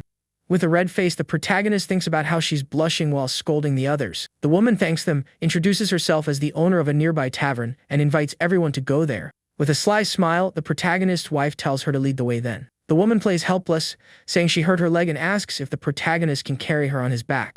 The white-haired wife shuts her down, saying she'll help her herself, and there's no need to bother her husband. In the end, the purple-haired woman ends up riding a donkey they just bought, and the hero gets really annoyed. The protagonist walks beside the animal and wonders why on earth he still has to lead the woman by the hand. His wife and the other girl watch the scene and comment that it's good to have her around to keep an eye on suspicious people. The pink-haired girl looks into the distance and sees the rabbit vendor with a very weird smile. The protagonist pulls out a purification card, thinking there's something fishy about that rabbit meat. He notices that his friend is acting strangely and gets worried because he only has one card to use. Arriving at the tavern, the purple-haired woman invites them to eat as a thank you. The young man looks around suspiciously, wondering if there are any lost souls in this huge place. His wife comes close and whispers that something is wrong and they need to stay sharp. The purple-haired woman's hands start to glow, and she gets ready to pull something. The woman calls over other girls and asks them to entertain the guests in the best way possible. 3 young women appear from behind a curtain, ready for a special performance. The girls introduce themselves, telling their names to the watching group. They then start to dance and play lively music to entertain the crowd. The protagonist drinks excitedly and shouts for them to keep the music and dancing going. The tavern owner thinks the young man fell for their act, but he drops something into his own drink. Suddenly, the young man grabs his wife, and they both fall to the floor, pretending to be dizzy. He falls onto a bed with the white-haired woman on top of him, appearing to be passed out. The white-haired young woman looks at him all flushed, seemingly under the effect of something. She thinks that looking up close, the young man actually has a very handsome face. Suddenly, the white-haired woman realizes something is off, and is very surprised. With a blushing face and drooling, she seems to be completely out of it because of the drink. He opens his eyes with a smile and asks if his wife has stared at him long enough. Shocked, she screams and asks why he isn't drunk like he's supposed to be. The young woman gets furious, and he tells her to calm down, explaining he needed to distract the old witch who was keeping an eye on them. With a serious and irritated look, the white-haired girl repeats the insult he just threw out. He explains that the 3 demonesses are hiding their auras and plotting something against them. His wife listens carefully and understands they will try to get close to put their plan into action. The young man says he will sneak into the woman's room at night to look for more clues. Worried, she reminds him that he ate the meat, but he explains that he discreetly spit it all out. With a confident look, he says he already has a perfect plan to visit the woman's room. The scene cuts to the tavern owner's room as she slowly enters. The protagonist has transformed into a paintbrush and thinks about how clever he is for turning into such a simple thing. The woman then approaches the table, and the paintbrush wonders why she's coming in that direction. She picks him up, and he panics thinking he's been discovered, but then quickly thinks it's impossible. The tavern owner sits on the bed with the paintbrush in her hand and a very thoughtful look. With a strange expression, she stares at the object, and he wonders what she's planning. The woman thinks that it's been a while since she's had a man, and that the nights alone are very long. She then starts to brush her body with the paintbrush, and he thinks she must be really desperate. The young man turns back to normal and falls on top of the woman, saying he got too excited and transformed back. Desperate, he apologizes and says the night was so enchanting that he lost himself. The woman yells at him to stop, and the hero runs off, scared of her reaction. She invites him to spend the night with her, since the night is still young. The young man refuses and says his wife is waiting and he can't be late. He tries to open the door, but the woman locks it and prevents him from leaving the room no matter what. She reveals herself as a demoness and asks why he wants to leave so soon. Furious, the woman asks if he doesn't like being with her, and the hero senses her power. Suddenly, the protagonist's wife breaks down the door and enters the room to save him. She says she knew something had happened because he was taking too long to come back. The fox servant and the other girl also appear, saying something is wrong with their friend. The pink-haired woman complains about being hot, and the young man and his wife wonder what happened. With an evil smile, the demoness says they'll get a bonus for coming all the way there. Furious, the protagonist asks what she did to his friend, but the villain just laughs. The demoness explains that the girl ate the rabbit meat, which was full of worm eggs. The villain says that now she will become her puppet, and that everyone there will share the same fate. The young man understands that all the others who tried to go to the 3rd floor disappeared because of her. He then asks the fox servant to take care of the pink-haired girl and get her out of there. The pink-haired young woman screams in pain, and the servant tries to help her control the effect. The protagonist then tells his wife to take care of the other 2 while he settles things with the villain. The demoness underestimates him and wonders what such a weak cultivator can do against her. With a powerful stomp on the ground, the villain shows her strength and prepares to attack. Surrounded by her purple aura, the woman charges at the young man with an evil smile. But the hero dodges the blow, and the demoness is confused, not understanding what happened. He moves in a strange way and manages to easily dodge all of her attacks. With a furious expression, the villain grits her teeth for not being able to hit him in the fight. The young man then asks if his wife is okay after she defeated one of the other girls. With a superior look, she steps on one of the women and says they are no match for her. The villain then says the fun is just getting started and controls one of the fallen girls. The girls get up with a purple aura, and the young man's wife wonders what's happening. The system's mission updates, and he finally understands what freeing the souls means. He explains that the bodies are puppets, and the villain uses the souls of others as weapons. With an evil smile, the demoness says they can fight all they want because the puppets don't perish. The villain says that last time he was lucky to dodge the blows she threw at him. She then launches a purple energy attack toward the young man with all her strength. With a serious look, the protagonist prepares to face the demoness's powerful attack. The young man dodges the blow with a backflip, and the attack shatters the floor on impact. The villain is shocked that he managed to dodge again and seems to not believe it. With a drop of sweat on her face, the demoness gulps and gets nervous about the situation. The protagonist makes a face and sticks his tongue out at the villain, mocking her. Furious, the demoness asks if all he knows is how to hide and run from battle. The villain then floats with her puppets and prepares for a group attack. His wife says they are just 3 at the 4th stage of the golden core. With an evil smile, the villain says she's lucky to find a half-demon. The system shows her demonization level, and the young man is shocked by the number. With a red aura, she says that if they are puppets, they need to be destroyed. He stops her and explains that if she destroys the puppets, the souls trapped inside them will vanish. The villain charges forward and says not to harm the women, as the men don't matter. With a confident look, his wife prepares to fight against the puppets. She then attacks the girls and wonders if they really think they can hurt her. One of the puppets attacks her from behind with a tentacle to catch her by surprise. But the protagonist steps in front and blocks the blow to protect his beloved wife. Scared, she asks if he's okay, and the young man seems to be in a lot of pain from the hit. With a smile, he says everything is fine and that it's his duty to protect her from danger. The system announces that their affinity has increased and rewards him with a powerful sword. On the floor, the puppets are defeated and seem to have no more energy to fight. His wife then floats, and the villain wonders what she's planning to do. She absorbs the puppet's energy and says her body is filling with power. The young man is shocked and wonders when she learned to absorb spiritual energy. The demoness screams for her to stop because if she sucks all the energy, the puppets will be useless. He explains that she needs yin energy to maintain the puppets, which is why her attacks are weak. With an evil smile, the demoness says that to deal with him, she won't need to try very hard. The villain then prepares for a powerful attack and says she won't need to hold back in the fight. She charges from above and yells for the protagonist to end this once and for all. The young man dodges the blow, and the demoness's attack hits the floor with great force. With a serious look, he asks if she really thought he would fall for such an obvious attack. He takes his new sword and says this is a great chance to test out the new weapon.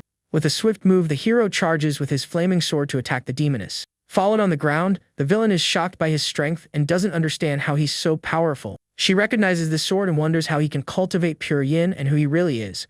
He points the sword at her and says he will finish her to avenge the innocent. With a hateful expression, the demoness grits her teeth and seems to be very angry. She laughs and says that humans never had mercy on her race and took everything from her. The system announces that the mission is complete, and he has gained access to a new feature.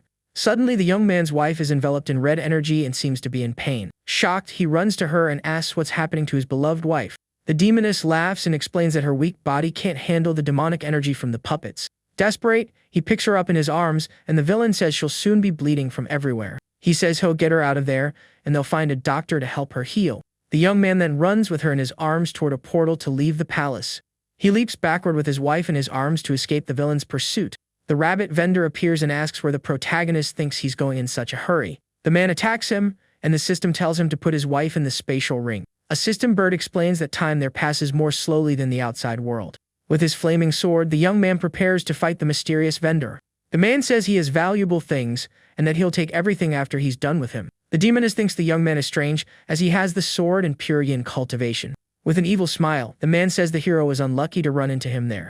He charges to attack and wonders what the young man will do with that powerful sword. The man says that without the dragon spirit, the sword is just a useless piece of iron. The protagonist blocks the man's attacks with the sword, and the two begin to fight. He attacks with his flaming sword, but the villain throws knives to defend against the blow. The vendor is surprised by the young man's power and wonders what kind of attack that is. He then summons the dragon spirit and asks who said he couldn't do that. Elsewhere, the original protagonist and his group feel the dragon's aura and are startled. The master says they need to find the entrance and get out of that place as fast as possible. The demoness and the vendor are shocked to see the dragon spirit summoned by the hero. The man wonders how he summoned the spirit with such a low cultivation level. Afraid, he kneels and begs for forgiveness, offering the key to the 3rd level. The demoness yells and reminds him that the man forgot about the mark she placed on him earlier. Confused, the young man asks what she's talking about and what that mark on his forehead is. The man explains that it's a curse placed on them by the ancestor of the underground palace. The demoness sadly recalls that the ancestor wiped out her entire race of serpents. She says he condemned them to protect that palace forever and cursed them. The man shows the key and says that if they perished, the curse would end with them. He hands over the key and says there must be a way to get out of that trap somehow.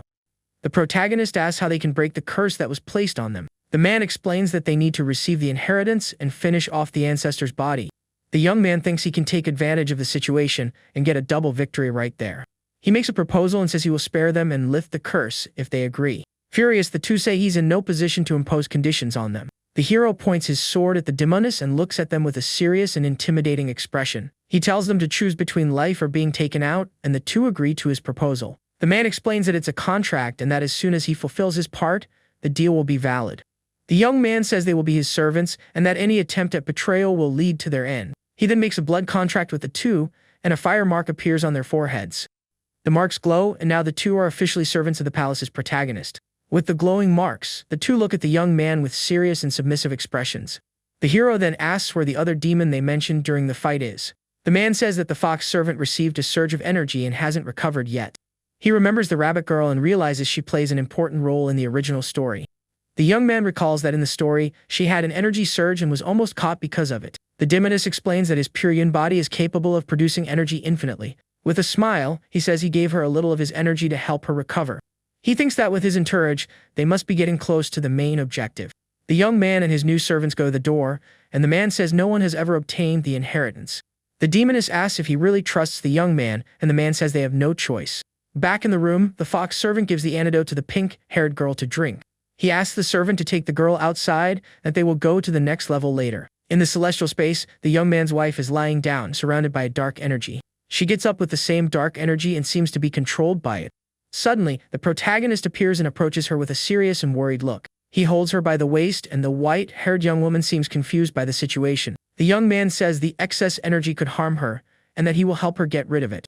The two look at each other with flushed faces, and the girl seems to be in some kind of trance. Startled, she pushes him away and asks what he's doing there with her at that moment. With a smile, he says he's helping her get rid of the excess spiritual energy. The woman looks at the red energy in front of her and seems surprised by it. She feels her body getting warmer and a ball of energy forms in her chest. He gets closer and asks if she isn't feeling a warmth in her body and a weakness. With a smile, he tells her to call him dear husband, and he'll help her recover. Furious, his wife asks if he's gone completely mad to make such a request. With an irritated look, she glares at the young man and seems very angry about the situation. The white-haired woman loses her balance and falls to the ground, feeling great pain in her body. He says he won't insist but warns that if she doesn't clear her meridians, she won't be able to cultivate anymore. Embarrassed, she calls him dear husband, and he gets a nosebleed from the excitement. His wife lies down on the grass and tells him to wait a bit before continuing. Suddenly, the white-haired young woman screams and seems to be in great pain. The system announces that their affinity has increased, and he gets a card to change outfits. With the card in hand, he thinks that with more affinity, he'll have more opportunities with her. The young man stands up and says that now they will go to the final level of the underground palace. In a city, the original protagonist and his group emerge from a bright blue portal. The rabbit vendor appears again and offers his food to the people on the street. The original protagonist's mentor takes a skewer and says he was really hungry. The other young man offers the skewer to the original protagonist, who eyes him suspiciously. With a glint in his eyes, he realizes the vendor is a demon and is surprised. The vendor laughs and says he didn't expect to meet so many interesting people that year. Suddenly, the original protagonist feels something strange and cries out in pain, clutching his stomach. His friend holds him and asks what's happening to him, but the young man is in great pain. The vendor laughs and says a 1,000-year-old larva has entered him and will turn him into a puppet. Enveloped in her purple aura, the demoness praises the rabbit vendor's work. With an evil smile, the ancestor says he will extract their souls to create new puppets. With his sword glowing blue, the protagonist prepares for the next battle. He takes a step forward and gets ready to face the villains who have appeared. The young man reaches the final level and sees the ancestor's body sitting on a throne of bones. The ancestor's spirit appears and says he didn't pass the test and must leave. With a defiant look, the protagonist asks what will happen if he refuses. With his scythe in hand, the ancestor prepares to attack the young man with his energy. Furious, the spirit yells for the hero to get lost and attacks him with all his might. The two cross their weapons, and a great energy is released from the clash of the blades. The ancestor uses his scythe, and a mysterious shadow appears to attack the young man. The protagonist dodges the blow, and the shadow passes by him without being able to hit him. The spirit says he is not worthy of his inheritance because he couldn't defeat the guardians. The young man shows a card and says he doesn't need his technique to win the fight. Enveloped in a fiery aura, he says the old man is strong, but he has a trick up his sleeve. The ancestor is surprised by the young man's power and seems to not believe what he's seeing. The spirit charges with his scythe and says the young man hid his strength to enter the palace. The protagonist blocks the blow with his sword and prepares for a counterattack. With a stomp on the ground, the young man shatters the floor and prepares for his next move. He then kicks the ancestor and sends him flying with the force of the blow he just delivered. The ancestor's spirit is thrown against a wall, and a large explosion occurs. With a pained expression, the villain is shocked by the protagonist's strength in battle. The spirit then rises with its purple aura and seems to be preparing for a new attack. The young man watches carefully and waits for the ancestor's next move in that fight. With a determined look, the hero prepares to continue the battle and defeat the spirit. The protagonist appears behind the villain and grabs him by the neck with great force. The ancestor begs to be released and promises to give his technique as a reward for his life. With a smile, the young man says he already told him he doesn't need his technique for anything. The spirit grits his teeth and wonders what the protagonist wants to do with him there. The power card runs out, and the ancestor prepares to attack the young man with his scythe. With the scythe in hand, he says that the peak of that power isn't so impressive after all. The spirit merges with its body on the throne, and a purple energy is released throughout the area. The ancestor transforms and says that after 400 years, someone has finally arrived. The protagonist is shocked by the transformation and wonders what happened to the villain. The ancestor says the old man is still alive, and the young man is surprised by this information. With his hand outstretched, the villain prepares to attack the hero with his purple energy. The young man dodges the attack, and the energy passes by him without managing to hit him in the fight. The energy attack transforms into a scythe and returns in the protagonist's direction.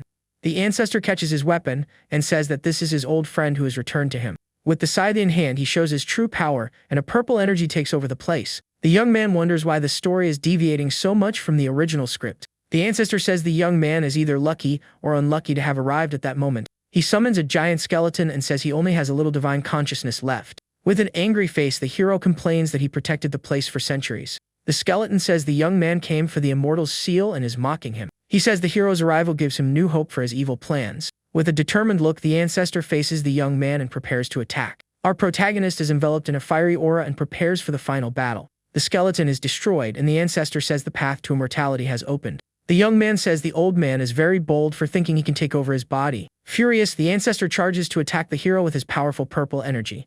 The villain then launches a blackwater attack that sucks all the air around the protagonist. He says the young man will run out of air and won't be able to escape that deadly technique. The ancestor is then shocked to see that the hero managed to escape his attack somehow. Enveloped in fire, the young man says that great opportunities come with great dangers. With a furious look and glowing eyes, he asks what the ancestor just said. The ancestor is stunned, demanding to know how the young man merged with the sword, a feat that requires centuries of practice. Enraged, the spirit declares his plan to possess the boy's body and rifle through his memories for secrets. Yet, with remarkable composure, our hero halts the villain's assault with just a single finger. Now glowing with a golden aura, he activates a technique, warning the old spirit that he's messed with the wrong guy. Witnessing this incredible display of power, the spirit is left completely speechless and bewildered. The technique then ensnares the villain in chains, surrounding him with numerous golden energy swords. In that instant, the ancestor finds himself completely immobilized by our hero's overwhelming ability. With a simple flick of his wrist, the young man commands the blades to strike the malevolent spirit. Left defenseless, the villain is struck head-on and sent flying by the force of the powerful blows.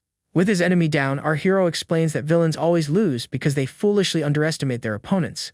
He reveals his fusion with the sword was a system gift, granting him 100% compatibility from the start. The system then announces his victory, confirming the villain's cultivation has been converted into an upgrade card. Without hesitation, the prince decides to use the card immediately to bolster his own cultivation power. A golden light envelops him. He feels the emptiness vanish as his energy is completely restored. Another reward is unveiled by the system, a seal that can summon an immortal spirit up to 3 times. His excitement fades, however, when he sees each summon costs 100 years of life, making it unusable for him.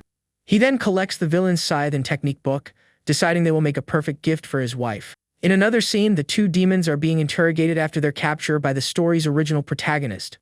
Furious, the original hero threatens them, vowing that if they don't produce the antidote, they will meet a grim end. Suddenly, both demons are shocked to find that the curse marks on their foreheads have completely disappeared. As the mark vanishes, the purple-haired woman exclaims that her power is finally restored and she is free. The original hero roars in disbelief, shouting that it's impossible for them to have broken his chains. Seizing the moment, the rabbit vendor blasts the hero with pink energy, seeking revenge for his capture. But just in time, the rabbit girl appears, blocking the original hero's attack with her candy skewer. She counters with everything she has, launching the hero away while screaming that he'll pay for hurting her friends. Meanwhile, back in their room, the Sixth Prince asks his wife what's wrong. She tells him she feels a strange energy. Our hero spins around, having also sensed a presence approaching from just outside. The couple rushes outdoors to find the 3 demons standing before them with hostile expressions. The rabbit girl points accusingly at the prince, asking if he's the one who hurt her demon siblings. Our hero tenses up, sizing up the trio's power level and realizing this is going to be a tough fight. With that, the 2 demon girls rise into the air, preparing to unleash a merciless attack on the couple. The prince and his wife immediately get into a back-to-back stance, bracing for the impending battle. The scene flashes back a few minutes, showing the last escaped villain grabbing the heart of the tree. Suddenly, the stone ground beneath him cracks and shifts, seemingly coming to life. The bald villain looks around in confusion, wondering what kind of strange place he stumbled into. At that moment, a giant monkey appears and snatches him up as he screams to be released. A wicked grin spreads across the creature's face as it stares down at the terrified villain in its grasp. Without an ounce of pity, the monkey devours the man, whose cries of pain and despair echo as he's consumed. The massive creature then smashes its fist into the stone floor, shattering the seal that had imprisoned it. It roars in pure hatred, yelling that the ancestor trapped it for centuries just to steal its energy for the palace. As the monkey rages, the entire underground palace starts to collapse, leaving a nearby cultivator in shock. Our protagonist and his wife are thrown aside as the giant simian creature tears everything apart. The beast then morphs into a more humanoid form, radiating a powerful golden aura. With a mighty leap, it soars into the sky, leaving the ruined palace behind and terrifying all who watch. Just then, two cultivators with flaming swords appear, accusing the being of being a destructive demon. The monkey, completely unfazed, effortlessly lands a punch square on one of their faces. The blow is so powerful it creates a shockwave, sending the man flying without any chance to defend himself. The second cultivator watches in horror as his partner falls, only for the creature to appear right behind him. Terrified, the young man turns to plead for his life, but the monkey seems to have no interest in talking. Without hesitating, the creature strikes him down with a decisive blow, showing no mercy to anyone there. Now armed with a staff, the simian being strikes a pose, exuding an air of absolute power. At that moment, our hero, the sixth prince, appears, shouting for the monkey to stop its rampage at once. With an irritated glare, he faces the creature, looking ready to settle things with force. But suddenly, a beautiful woman with white hair materializes, remarking that the prince is as impulsive as ever. He recognizes her instantly, calling her Elder Hua, with surprise and respect in his voice. The two defeated cultivators look relieved, knowing she is a powerful elder from their sect who can seal the beast. The monkey glares at Elder Hua, asking if she's also here to be slaughtered, adding that this will be fun. She lunges, but he parries, and she realizes the monkey is stronger now, causing her old wound to reopen. A pained expression crosses her face as the old injury flares up, making the fight far more challenging. Sensing her distraction, the creature charges forward, eager to press its advantage and attack with full power. The monkey swings its staff down, and Elder Hua desperately tries to dodge the powerful incoming blow. In the nick of time, she manages to block the staff with her bare hand, a testament to her incredible skill. But the sheer force of the impact sends her flying back violently, causing her to lose her footing. While airborne, the elder performs a graceful flip, recovering from the powerful strike with style. She lands perfectly on her feet, looking prepared to continue the battle against the mighty creature. A vein throbs on her forehead. She's clearly infuriated by the monkey's assault and is ready to strike back. The creature charges once more, its staff now wreathed in flames, ready for another brutal exchange. Not backing down, Elder Hua counters with a water technique, creating a stunning clash of elements. Using her power, she forms a massive sword of water, preparing to launch a devastating attack. With a look of pure determination, the white-haired woman shows she is no longer holding back. She then summons a colossal water dragon, which surges forward directly at her opponent. The water dragon moves with incredible speed, poised to completely engulf the simian creature. Her attack hits its mark, trapping the monkey within a vortex of swirling water and raw energy. Without wasting a moment, the elder creates another water sword, preparing for the finishing blow. She plunges the sword into the ground with all her might, activating a sealing formation to trap the beast. The technique's energy spreads across the ground, forming a giant, glowing seal to contain the creature for good. Exhausted, she catches her breath, complaining that the final attack took almost all of her energy. Drained, the woman closes her eyes, appearing to have reached her absolute limit after unleashing such a massive technique. Suddenly, a hand rests on her shoulder, startling her with the unexpected presence. Elder Hua's eyes go wide with surprise as she sees who has just appeared to help her. It was our hero, the sixth prince, supporting her. Confused, the white-haired woman asks, "Who are you?" With deep concern, the young man asks if Elder Hua is alright after the grueling battle. She explains that her old wound reopened and, with her energy depleted, she needs help restraining the monkey. Just then, someone else steps forward, determined to assist in the unfolding crisis. The original hero offers his help, asking the sixth prince to join him in containing the creature. Our protagonist groans internally. He just finished one fight and was desperately hoping for some peace. The monkey, glowing with a red aura, taunts Elder Hua, asking why a strong cultivator like her needs help. He then accuses all cultivators of being dishonorable, claiming the ancestor was the worst of them all. Pointing at the group, he calls them a bunch of weaklings, boasting that he isn't afraid no matter how many show up. With a confident smirk, the prince draws his flaming sword, saying he's ready to play with the beast. Enraged, the creature leaps forward, yelling for the young man to stop talking and start fighting. Wreathed in flames, the simian being attacks with its staff, unleashing impressive power and fury. But our hero remains perfectly calm, ready his own flaming sword for a counter-attack. With a swift motion, he executes a dragon's gleam technique, launching a blast of golden light. The strike is so precise it shatters the monkey's staff in mid-air before it can reach its target. Defeated on the ground, the monkey mutters in frustration as the prince stands over him, sword ready. Watching from a distance, the original hero realizes the six princes' energy is the same he sensed before. He concludes that with the palace gone, the immortal seal must be in our hero's possession, and he must retrieve it. The sixth prince remarks that he might have overdone it, while the other hero asks if he found anything valuable. He plays it cool, saying he only won because the elder had already weakened the beast, thinking to himself, "I'm not that foolish." Elder Hua reflects that even though she wounded the monkey, he is by no means an easy opponent to defeat. Our hero offers his assistance, but she declines, remarking that this is her first time seeing a sealer in person. She then turns to the monkey, telling him that the glowing sphere she holds was made just for him. Holding the orb, the woman faces the creature, who suspiciously asks what she's planning to do. Surrounded by blue energy, she explains the sphere will not only seal him but also slowly purify his malevolent energy. The monkey becomes enraged, shouting that he once saved a cultivator, only to be rewarded by being sealed for centuries. With a gentle touch, she activates the seal on the creature's head to calm him so she can proceed. "I'm sorry," the elder whispers, as the scene flashes back 400 years to a dense forest. A much younger Hua was fleeing from a giant frog monster, crying out desperately for help. The monster's long tongue shot out, catching her off guard with no chance to escape. The tongue wrapped around her waist, slamming her against a tree with brutal, merciless force. She screamed for the beast to let her go, but it showed no signs of obeying her pleas. The frog lifted her high into the air as she begged not to be harmed, utterly terrified. With a sickening gulp, the creature swallowed her whole, trapping her within its transparent, disgusting stomach. The monster seemed delighted, remarking on its good fortune in finding such a beautiful woman. Suddenly, a young monkey appeared, irritably telling the frog to get out of his way. The frog mocked him, asking if he was also looking for a beatdown, clearly unafraid of a fight. Losing his patience, the monkey attacked with his flaming staff, striking with incredible force and speed. The blow created a massive explosion of golden energy, defeating the frog monster in a single hit. Now free, the young woman collapses to the ground, laughing with a mixture of embarrassment and relief.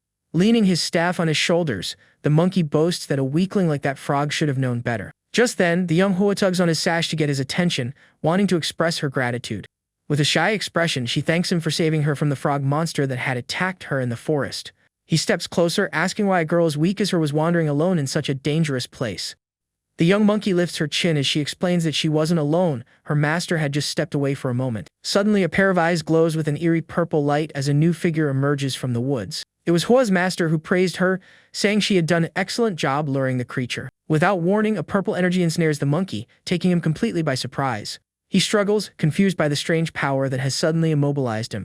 Hu tries to stop her master, insisting that the monkey saved her and is not their enemy. Her master ignores her, stating that all demons are inherently evil, and he would have eventually betrayed her. She runs towards them, screaming for her master to release him, realizing he was just a pawn in their plan. Their hands nearly touch before the malevolent energy pushes them apart, preventing their contact. Back in the present, Elder Hua reflects that the monkey was a good demon, but her master had cruelly used him. In a grand hall, the group reports the recent events to a high-ranking elder. Elder Hua explains that the palace crumbled and the monster escaped due to an outside attack. The other young cultivator insults her, calling her useless, which makes her burn with anger. She doesn't hold back, retorting with a sharp jab about his own well-known personal problems. The two of them lock eyes with murderous glares, the rivalry between them sparking in the middle of the hall. The great elder orders them to stop, declaring that the priority now is to identify who attacked the sacred tree. The great elder then commands another cultivator to head to the palace ruins and investigate the situation thoroughly. With a sullen expression, the man accepts the order and prepares to depart on his mission. The scene then shifts to the first prince's mansion, where the night is deceptively calm. Inside, the villain who was defeated earlier fumes that he wanted revenge, but the palace collapsed. His eyes narrow in anger as he recalls spotting a few demons just outside the palace grounds. He slams his fist on the table, swearing vengeance on the rabbit demon who injured him. The woman beside him tries to soothe his anger, offering a night of fun to help him relax. With a wicked grin, the prince grabs her wrist, seemingly accepting the young woman's offer. The atmosphere in the palace chamber heats up as the two begin to enjoy themselves. The woman seems to be reveling in the moment, giving herself completely to the prince. The villain, in turn, takes full advantage of the situation, enjoying the beautiful woman's company. Meanwhile, outside, a guard is seen hurrying down the corridor with an urgent message. But another guard intercepts him, stating that the prince is occupied and cannot be disturbed. The messenger insists, stressing that he has critically important news for his master. The guard blocks his path again, firmly repeating the order that no one is to enter the prince's chambers. Back in the room, the woman seems to be reaching her climax after her time with the prince. The villain hears the commotion outside and angrily demands to know what's causing the racket. Ignoring the orders, the guard bursts in, shouting that the sixth prince helped the elder seal the demon. Stunned by the news, the prince violently shoves the woman aside without a second thought. She hits the floor, crying out that he hurt her, but the prince couldn't care less. The first prince grinds his teeth, seething with rage over the news about his younger brother. With a furious roar, he tells the woman to shut her mouth and blasts her with powerful blue energy. The attack strikes the young woman's face directly, giving her no time to react to his sudden violence. She collapses to the floor unconscious, as the prince glares down at her with pure contempt. Now fully dressed, he orders his guards to clean the room and dispose of the woman immediately. He then grabs the guard by the collar, demanding a detailed account of everything that happened with the sixth prince. The guard explains how the palace fell and how the sixth prince was instrumental in sealing the monkey demon. The villain takes a drink, wondering aloud if his brother's newfound strength came from the ancestors' inheritance. Suddenly, a soft knock comes from the door, and a gentle, feminine voice calls for the second prince. Without even turning, the prince grants entry to the person waiting outside. A woman dressed as a servant enters the room, calling his name with a worried look on her face. He recognizes her, asking what she is doing in his mansion so late at night in a servant's disguise. The young woman falls to her knees and begs for his help, claiming she and her brother are prisoners in their own home. He helps her up, saying he dislikes seeing beautiful women cry, and asks what she needs from him. She explains that she needs his help to eliminate the sixth prince, who has become dangerously powerful. A malicious smile plays on his lips as he invites her to sit and discuss their plan in more detail. Once they are seated, he dismisses the guard, telling him to leave them alone for a while. The villain then produces a medallion, explaining that with it, she can command his mother's elite assassins. The medallion's green energy glows ominously in the prince's hand as he grins with malice. A dark green smoke begins to fill the room as their vengeful plot starts to materialize. An assassin materializes from the smoke, introducing himself to the second prince and awaiting his command. The villain coolly orders the man to gather his forces and eliminate the sixth prince once and for all. The assassin nods in agreement and vanishes in a puff of green smoke, ready to carry out his deadly mission. With a wicked smile, the prince lifts the woman's chin, reminding her of the promise she made. He then whispers something in her ear that makes her face flush and her eyes fill with tears. A triumphant smirk appears on the woman's face as she thinks about the sixth prince finally being gone from her life. Elsewhere, our hero's wife is undressing, preparing for a moment of quiet relaxation. She eats a banana with a seductive gaze, clearly enjoying her peaceful day. Our protagonist, the sixth prince, is also having fun, playing a game of mahjong with the fox servant and the other demon girl. But his luck runs out and he loses the round, earning mocking glares from the fox servant and the rabbit girl. With a defeated sigh, the prince laments that he's out of money and can't play anymore. Just then, his wife appears with a victorious grin, demanding he hand over all his winnings. Annoyed, he accuses them of cheating, complaining that there's no way he could have lost so much money fairly. The rabbit girl winks at him, innocently saying they would never cheat the person who gave them a home. The prince practically spits blood in frustration upon realizing his defeat is being blamed entirely on his own bad luck. Later that night, a mysterious shadow creeps stealthily towards the sixth prince's mansion. Two guards are suddenly struck by a purple energy, left confused and unable to react. They cry out in agony as the malevolent energy envelops and attacks them without mercy. The guards collapse unconscious as an assassin emerges from the darkness with a menacing air. Without wasting a moment, the assassin smashes his fist into the mansion door, shattering it with a single powerful blow. Through the shattered doorway, a woman in a blue dress strides into the mansion with an imposing presence. Another assassin cautions her not to underestimate the sixth prince, warning that he might have unexpected tricks. Meanwhile, our hero finally wins a round of mahjong and celebrates his victory with pure joy. He scoops up a pile of coins, thrilled to have won back the money he had previously lost. But his celebration is cut short as a female shadow emerges from the broken doorway, startling everyone. The force of an unseen attack sends the prince flying, and he cries out in despair as his coins scatter everywhere. The female assassin enters the room with a confident stance, white smoke wafting from her body. The demons are terrified by her sudden appearance, demanding to know who she is and what she wants. The woman advances silently, looking ready to unleash chaos right then and there. She launches a swift high kick at the protagonist, but he narrowly manages to dodge the attack. Her kick slams into the floor, sending up a cloud of dust and demonstrating her incredible power. The hero's wife seizes the opening, attacking the assassin from behind with her purple energy spear. The woman in blue simply catches the spear with her bare hand, stopping the attack with shocking ease. The rabbit girl joins the fray, attempting to strike the assassin with her candy skewer. But the woman effortlessly grabs her leg, neutralizing the attack and showcasing her superior skill. With a quick, powerful motion, she flings the rabbit girl directly into our hero's wife. The injured rabbit girl realizes with a shock that this assassin is also a master of martial arts.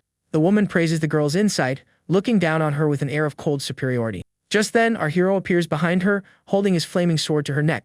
She scoffs, telling him it doesn't matter if he guesses who sent her, because he is destined to fall here today. Suddenly, a dark energy strikes the protagonist from behind, catching him completely off guard. The fox servant screams in terror, watching helplessly as her master is ambushed by the evil energy. The assassin laughs cruelly, explaining that he's been poisoned and the venom is now spreading through his body. But a confident smile spreads across the prince's face as he replies, "If it were anything else, I'd be in real trouble." He reveals that just last night, he learned a special method for neutralizing any kind of poison. A red aura envelops him as he prepares to demonstrate his newfound ability to the shocked assassin. He summons a dark spirit which effortlessly sucks all the poison out of his body. The shadowy spirit seems to relish the taste of the poison, devouring the woman's malevolent energy. The female assassin is stunned, asking if he's truly mastered the legendary technique that can cure all venoms. The male assassin tells his partner to hold the group off while he rushes to report this unexpected development. The hero's wife shouts for him not to escape, but the female assassin blocks her path. The rabbit girl attacks with her skewer, but the woman moves with blinding speed, ready for combat.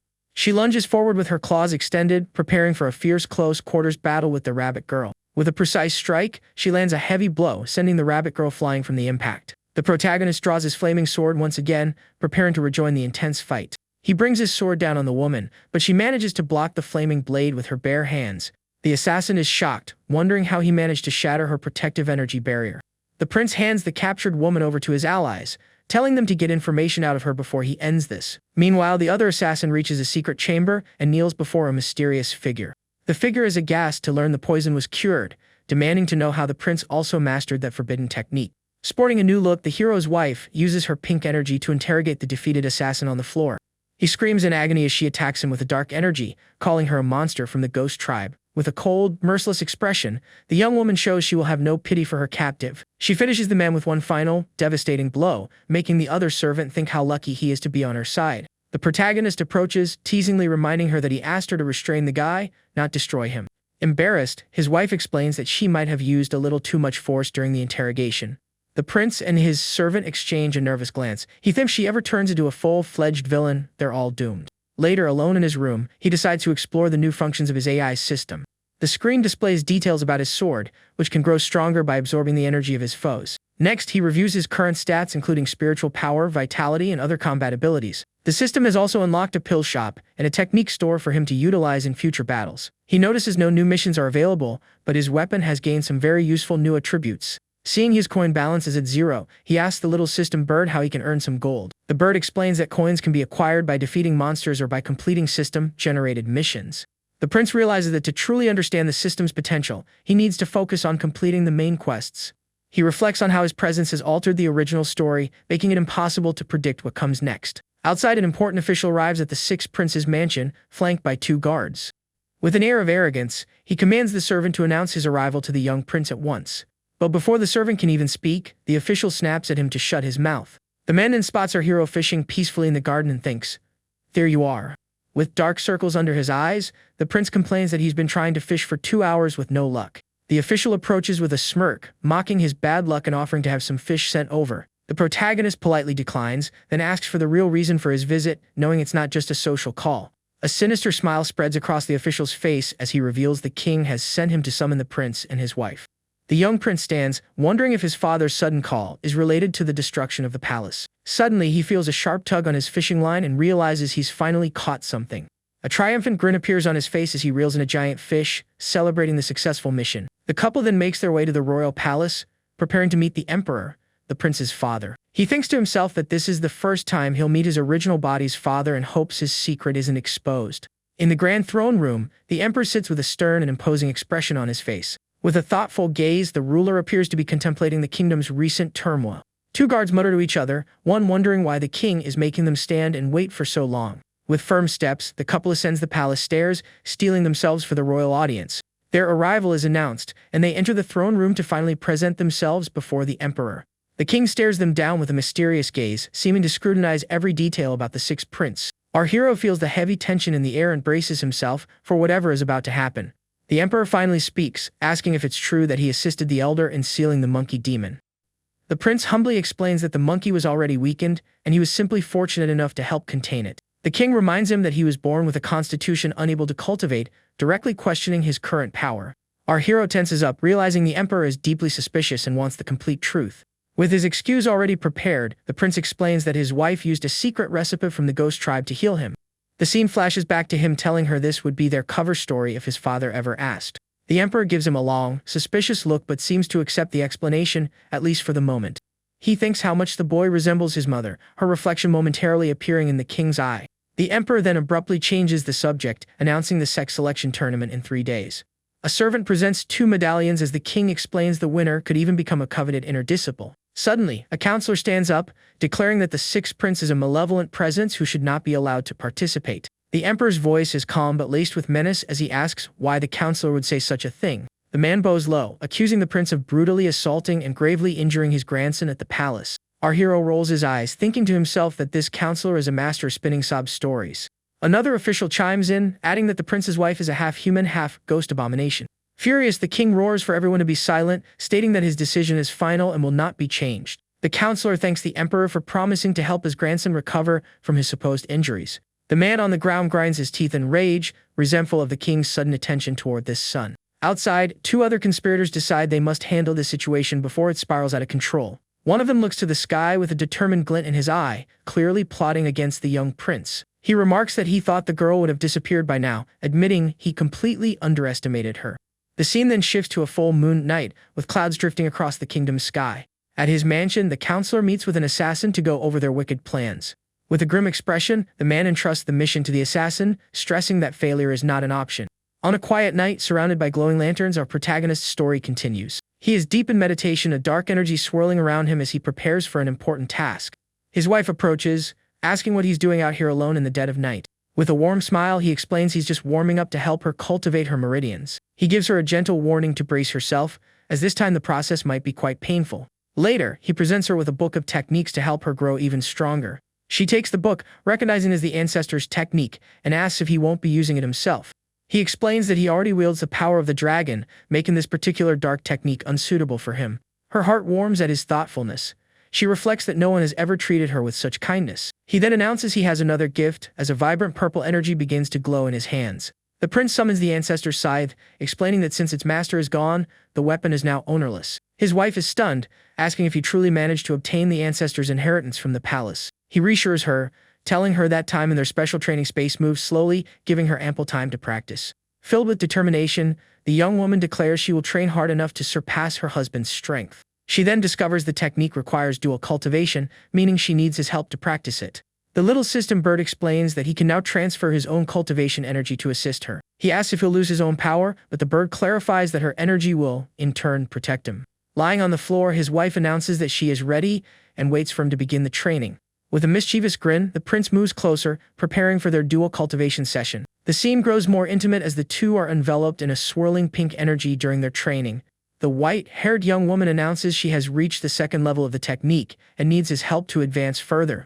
With a firm stance, she prepares for the next stage of training, looking confident about the task ahead. The prince warns her that the 2nd level is much more difficult, and he'll need to use the dragon's power to help her break through. Looking a bit nervous but still determined, his wife nods and says she's ready to begin. He then unleashes his power, and she feels a massive surge of energy flood into her body. The scene symbolically shows a red dragon gliding through water, representing the energy flowing between them.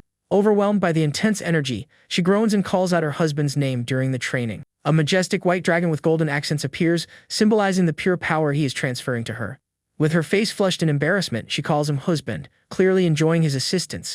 The young woman's legs tremble from the sheer intensity of the energy, and she braces herself to stay upright. With an expression of pure bliss, she cries out that the energy in her body is reaching its absolute peak. She feels the overwhelming force, seemingly struggling slightly with so much power being channeled into her at once. She writhes in a mixture of pleasure and pain as her husband's energy completely fills her. After the session, she celebrates joyfully, exclaiming that she successfully broke through to the 2nd level. He embraces her from behind, telling her she still needs to train hard, and she agrees shyly. To acclimate to her newfound power, the woman sits and begins to meditate, surrounded by a red aura. Suddenly, a golden sphere materializes on her chest, and she looks down in surprise, wondering what it is. The prince explains it's a gift. The dragon's power will make her technique even more potent. She stands up, full of determination, and declares that at tomorrow's tournament, she won't be holding back against anyone. He then leans in and gives her a soft kiss on the cheek, leaving the young woman completely flustered. She snaps at him, flustered, but the prince just smiles and wishes her good luck in the tournament. The scene then transitions to the venue for the Grand Selection Tournament, which is about to kick off. One of the counselors taunts his rival, remarking that without his grandson, the man's family has no one left in the competition. With his arms crossed, the insulted man simply thinks to himself that his rival is nothing but a cunning old fox. The announcer officially begins the tournament, explaining the first test is to measure each participant's cultivation level. He calls up the first contestant, a young man from a noble family, to test his power on the crystal. Next, a young woman approaches the crystal with confident steps, ready to demonstrate her strength. She places her hand on it, revealing she's at the first level of cultivation, which surprises the crowd. One of the nobles remarks that he's shocked a girl from a minor family branch could be so powerful. The announcer then calls for the next participant, a red-haired young man who radiates confidence.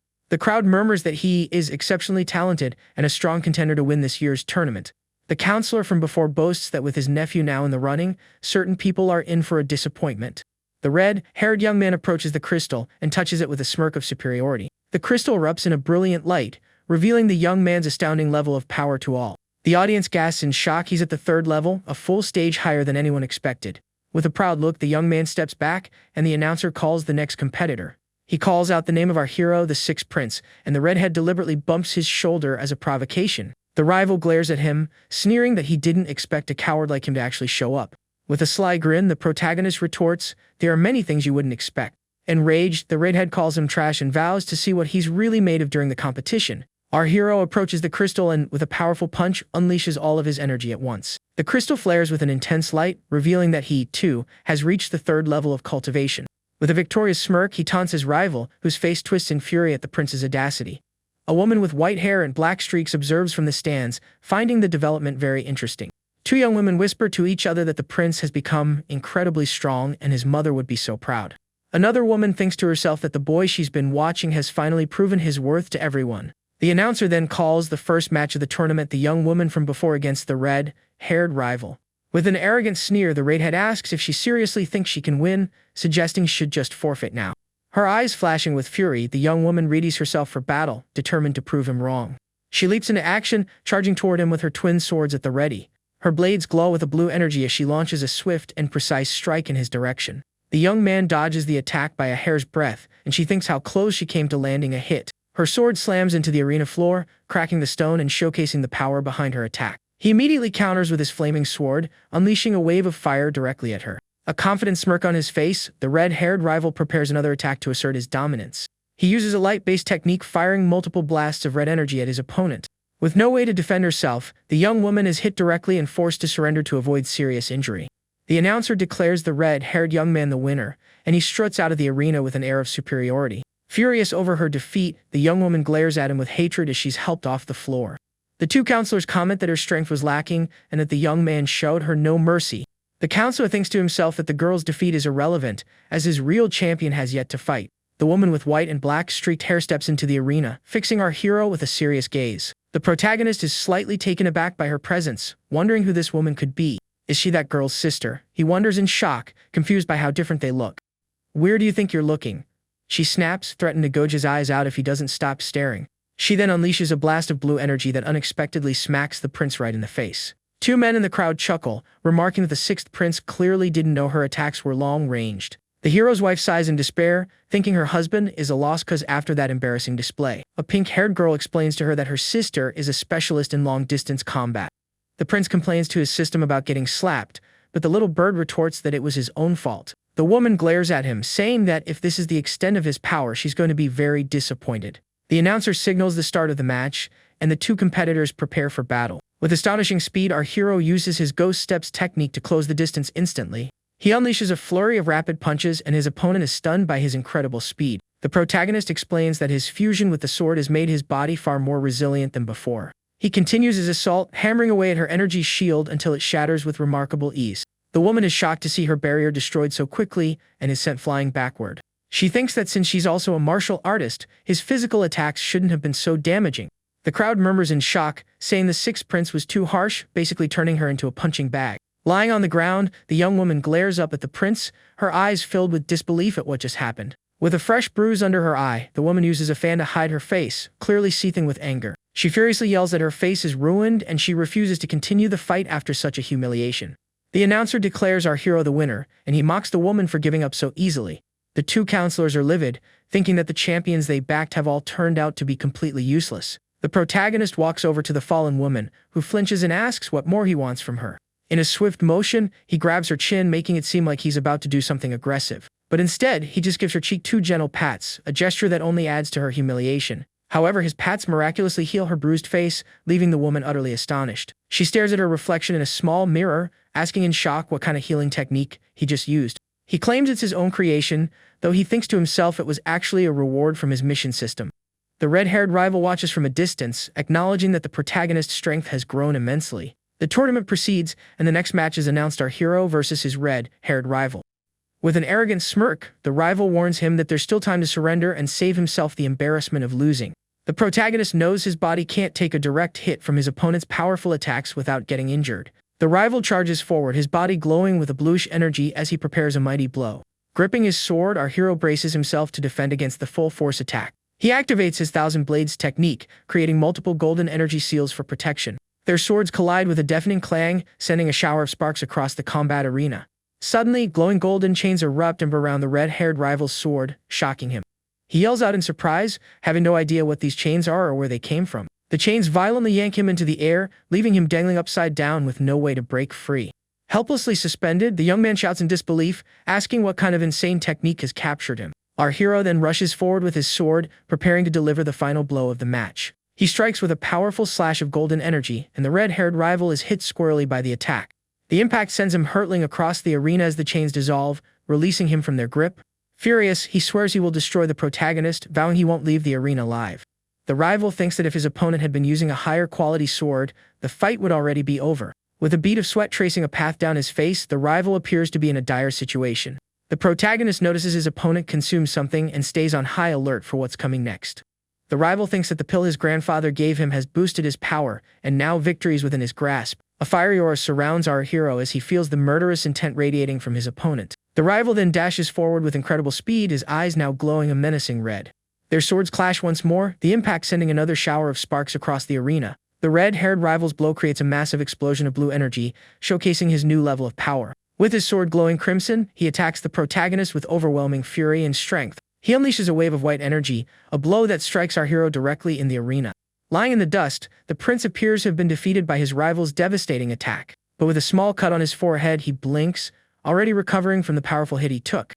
The rival gloats over his apparent victory, asking if he finally understands the gap in their power. But the protagonist just spits on the ground, getting ready to prove this fight is far from over. With a confident smirk, the prince asks, "So, is the power difference clear to you now?" The redhead is flabbergasted, demanding to know how he's still standing after such a powerful hit. Enraged, he charges again, screaming that a piece of trash like the protagonist should know his place.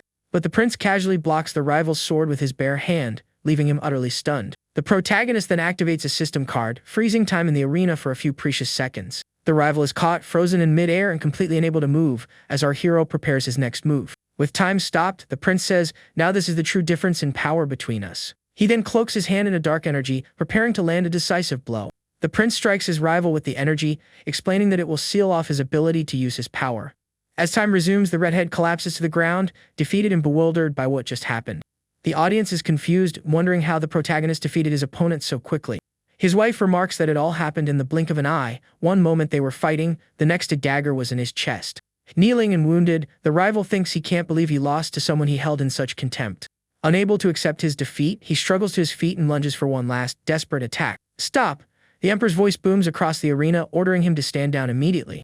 The king glares at him with a serious expression, saying he saw every cheap trick the young man used during the fight. The protagonist realizes the rival was just a pawn used by his grandfather in a malicious scheme. The emperor announces he will pardon the counselor and orders the young man's body to be brought to him. The old man bows deeply, thanking the king for his mercy after all that has transpired. Our hero is left confused, wondering if the emperor somehow found out about his system and its powerful cards.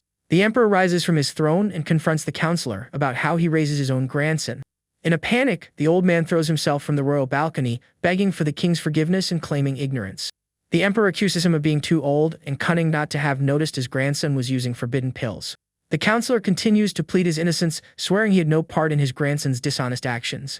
The scene flashes back to the man promising the boy he would forgive his mother's past transgressions. In another flashback, the young man apologizes to his mother for failing to keep his promise to her. Back in the present, the rival takes full responsibility, claiming he took the pill out of a desperate desire to win. He then begs the king to forgive his grandfather, insisting that the fault in the competition was his alone. Another flashback shows the grandfather banishing the boy from their home for wanting to bring his mother back. The boy's mother tells him he must train hard so his grandfather won't cast him out too, leaving him heartbroken. Two nobles murmur that the king never cared for the sixth prince before, yet now he's defending him so fiercely. The protagonist's wife approaches him, asking if he's alright to continue with the next match. He reassures her, saying his spot in the tournament doesn't matter, and he'll gladly forfeit if she wishes. Gently patting her head, he shows that her well-being is far more important to him than any victory.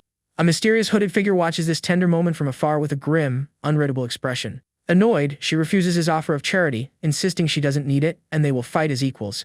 The hooded man then produces a venomous centipede, preparing to interfere with their upcoming match. He launches the creature with a blast of purple energy, sending it flying towards our hero in the arena. The protagonist's wife spots the attack and is horrified to see the centipede streaking towards him. Without a second thought, she throws herself in front of him, taking the hit from the creature to protect him.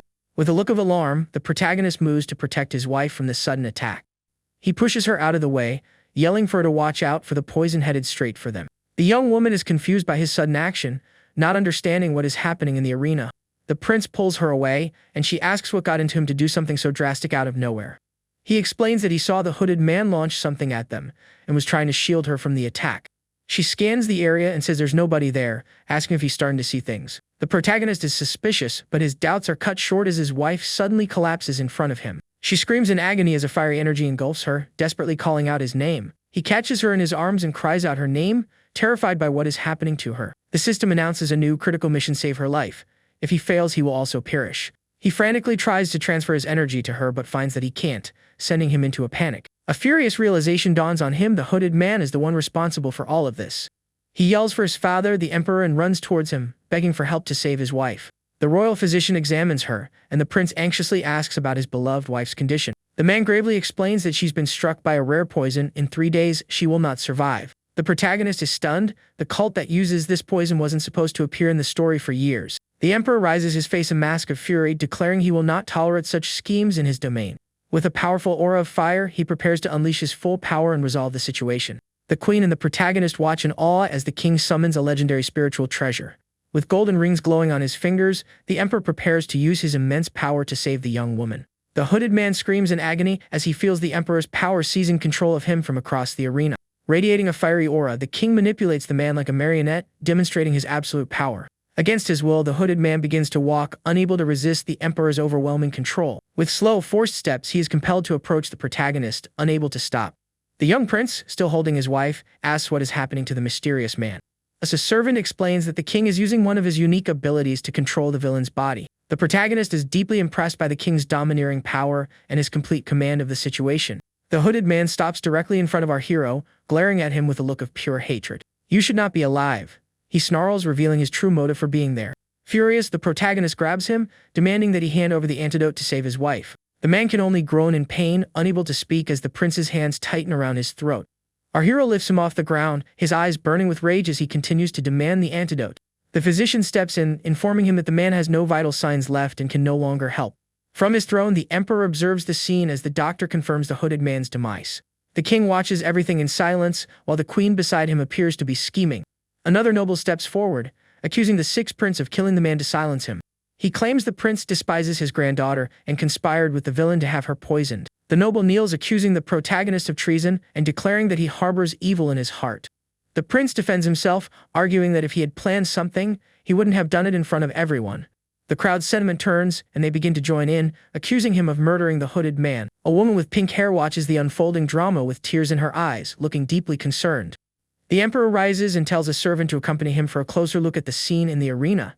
The protagonist realizes this is all an elaborate setup targeting both him and his wife. He reflects that in the original story, his character would have been long gone by now. Everything has changed. A defiant smile crosses his face as he thinks, if it's a fight they want, it's a fight they'll get.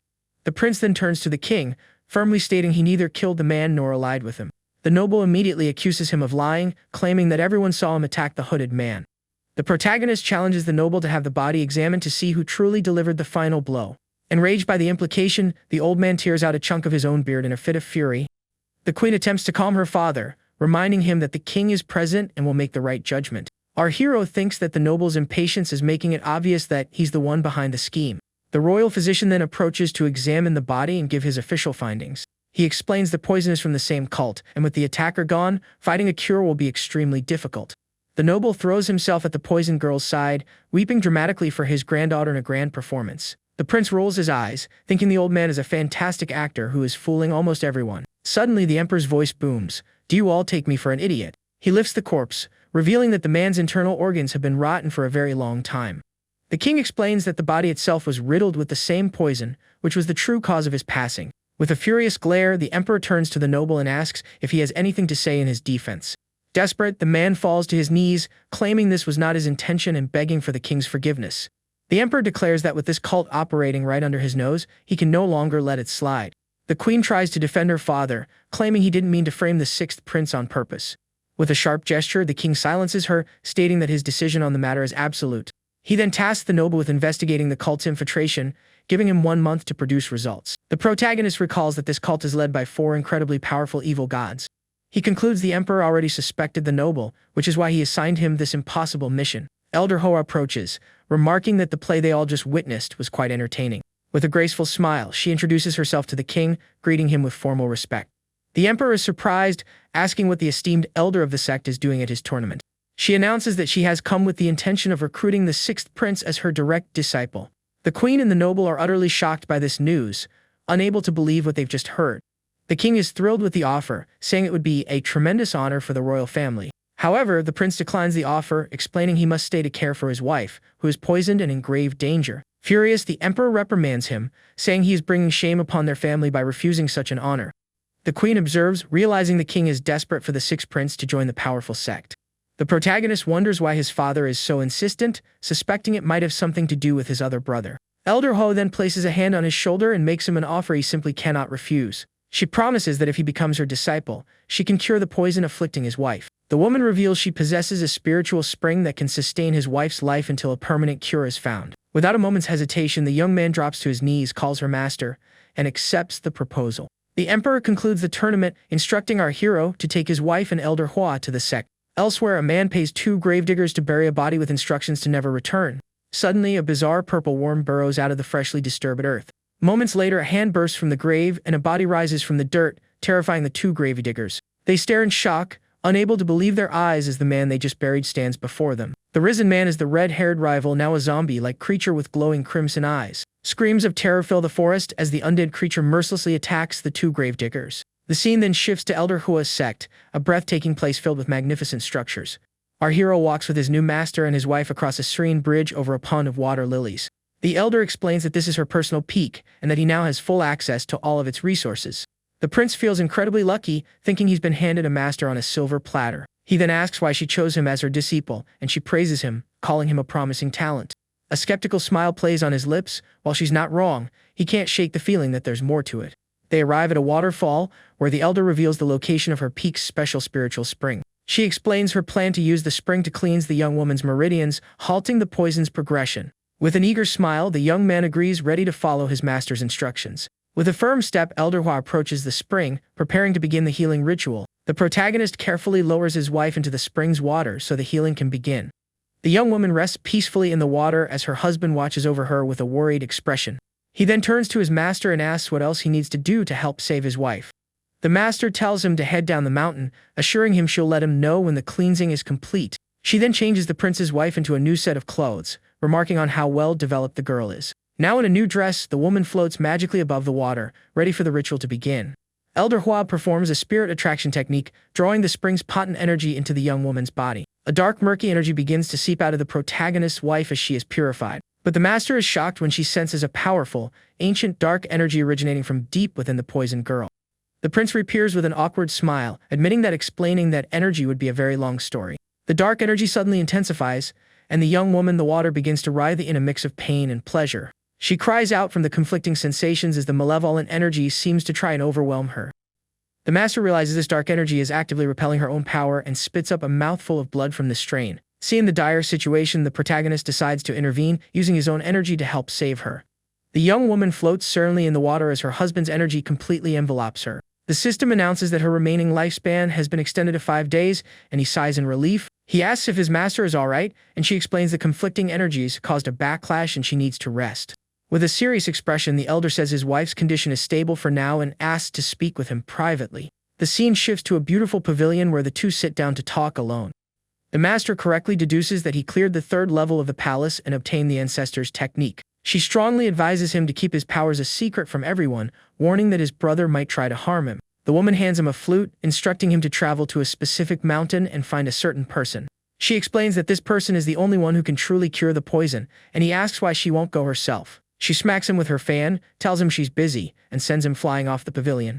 The scene cuts to the master's private chambers, where sunlight streams through the window. Sitting on the floor, Elder Hua meditates, a blue aura surrounding her as she attempts to heal her internal injuries. Suddenly, she cries out and coughs up blood, revealing her condition is far more severe than she let on. She realizes the poison in her own body has been reactivated, and the situation is becoming critical. With blood trickling from her mouth, the woman is clearly in immense pain and in desperate need of help. She prays that her new disciple can bring back the person who can heal her as quickly as possible. Elsewhere, the queen is berating her son, the second prince, calling him incompetent for acting on his own. She screams at him for sending assassins without a proper plan or understanding of the situation. The second prince calls out, "Mother," his expression a mix of fear and surprise at her fury. "Silence," the queen roars, scolding him for not being as capable as his older brother. She banishes him from her chambers, telling him his presence is irritating and she can't bear to look at him. A look of pure hatred flashes across the young man's face as he grinds his teeth, sick of the constant comparisons. He thinks that his mother only cares about his brother, and that this is all the sixth prince's fault. Our hero arrives at a bustling port, where a ticket master announces that passage on the ship requires a ticket. He asks for the price, and the man states it's 500 silver coins, no discounts. The prince realizes that in his rush to leave, he completely forgot to bring any money for the journey. The man laughs and says he knows a way for him to earn the money he needs for the fare. He points toward a nearby auction house, suggesting the prince could sell something valuable there. The protagonist uses his system to retrieve an item, and the auctioneer's eyes go wide with shock at what he sees. The auctioneer agrees to host the sale but informs him he'll take a 30% commission from the final price. Relieved to have found a solution, the prince clasps his hands to his head and readily agrees to the terms. Half an hour later, in a grand hall filled with wealthy bidders, the auction is set to begin. A beautiful auctioneer in a red dress welcomes the guests and announces the first item up for bidding.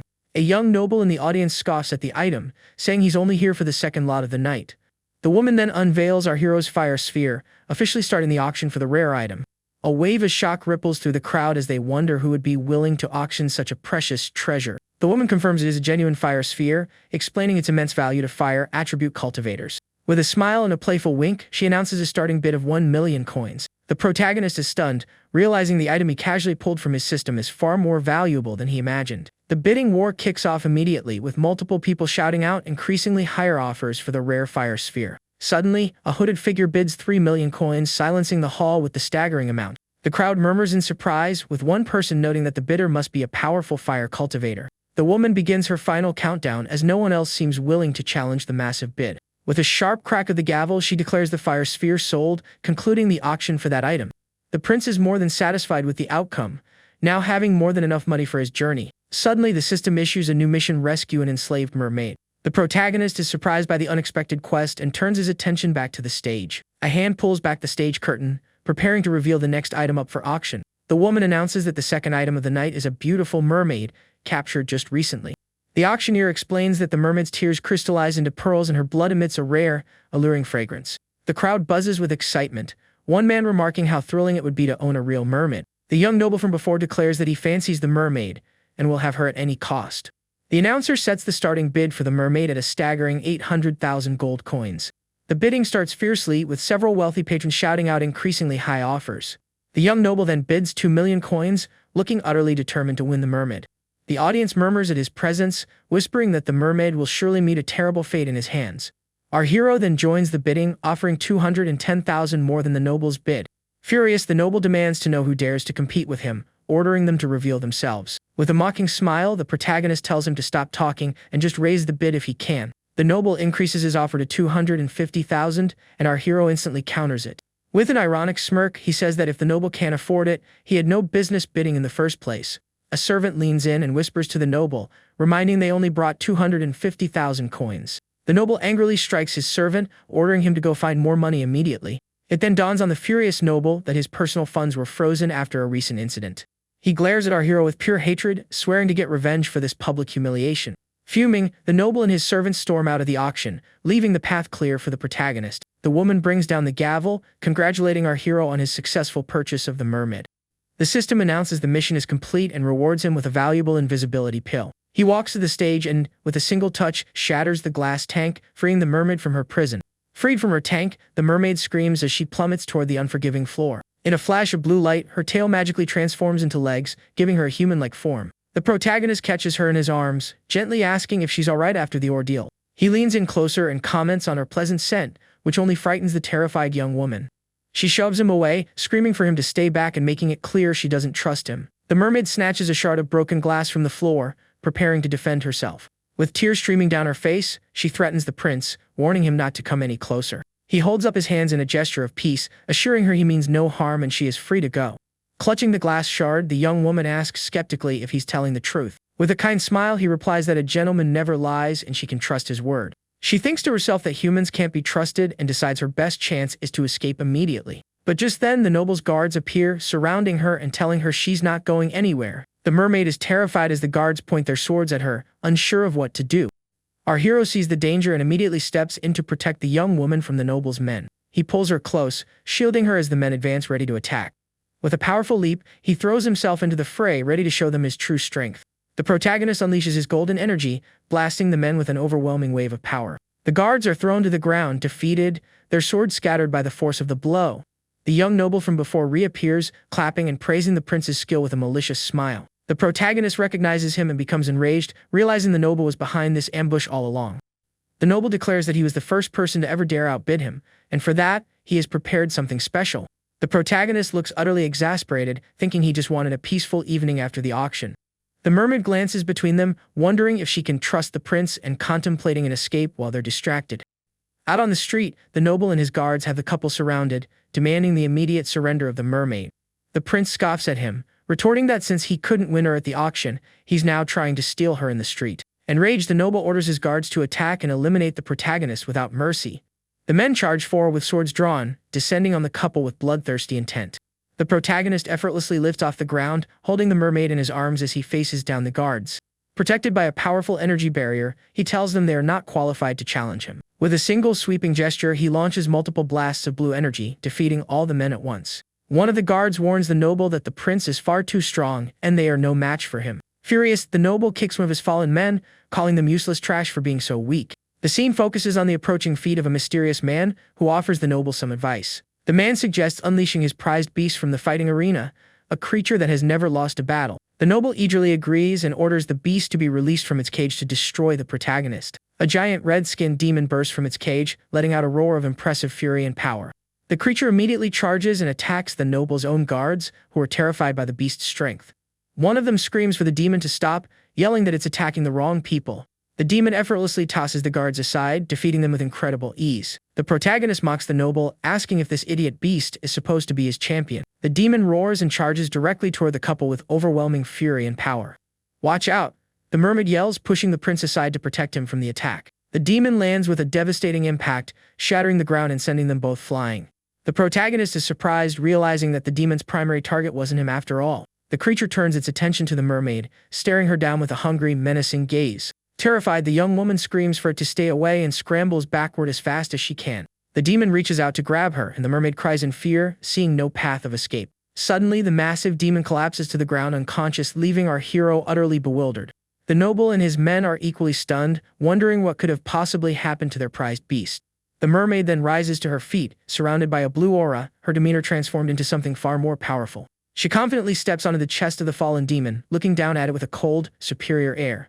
With a sword of pure water in her hand, she asks why it didn't listen when she told it not to approach. The protagonist recognizes this from the original story. This is the mermaid princess of the Sea Clan. He recalls that she has a dual personality because she swallowed a divine pearl as a child. The prince remembers that in the original plot, she became a formidable villain and an aide to the original protagonist. He thinks with concern about how she eventually became a powerful ally to the story's hero. He's relieved that he has the chance to save her now, before she is forced down that dark path. The sea princess then turns her attention to the noble, advancing with her water sword in uncontrollable rage. The mysterious man screams for the noble to stop her, and the two brace for the coming fight. With her eyes glowing a brilliant blue, the mermaid reveals her true, powerful form to everyone present. With a single precise strike, the mermaid dispatches the mysterious man, leaving him defeated on the ground. The noble's servant urges him to flee, but the fallen man seems to have no strength left to even move. Terrified, the noble pleads with her to stay back, threatening that his father will not forgive this. She ignores his threat and raises her sword to strike, but the protagonist yells for her to wait. The noble tries to defend himself with his sword, but the sea princess is far too fast and strikes him first. Her water sword slashes him deeply, and the villain screams in agony from the wound. Our hero then grabs the mermaid from behind, preventing her from delivering the final blow to the fallen noble. He holds her back, telling her that now is not the right time to finish him off. The prince notices her sword is coated in poison, realizing the situation has just become much more complicated. He sees that the noble has already vanished, thinking that his father must be incredibly protective and powerful. The scene shifts to the noble's mansion where his father, the city master, is training with his guards. He defeats them all effortlessly as a man praises him, noting he's much stronger than his brother. The noble comments on his father's increased strength, saying the guards are no match for his power. Suddenly, a servant bursts in, shouting for the city master with a look of pure desperation. He presents a shattered medallion, announcing that the young master's life plate has broken. Enraged, the man grabs the servant, demanding to know who is responsible for what happened to his son. The servant stammers, revealing that the one to blame for everything was the sixth prince of the neighboring kingdom. The city master is stunned by the news, unable to process what he has just heard. With a look of pure hatred, he screams our hero's name, swearing vengeance for his loss. He then hurls the servant to the ground, his fury knowing no bounds after the shocking revelation. His eyes burning with hatred, the city master vows he will make the prince pay for the loss of his son. The scene then cuts to the floating ship, where our hero has finally embarked on his journey. On board, the prince seems to be feeling unwell and lets out an embarrassed sneeze. With the mermaid resting peacefully beside him, he chuckles, appearing to enjoy the voyage despite his motion sickness.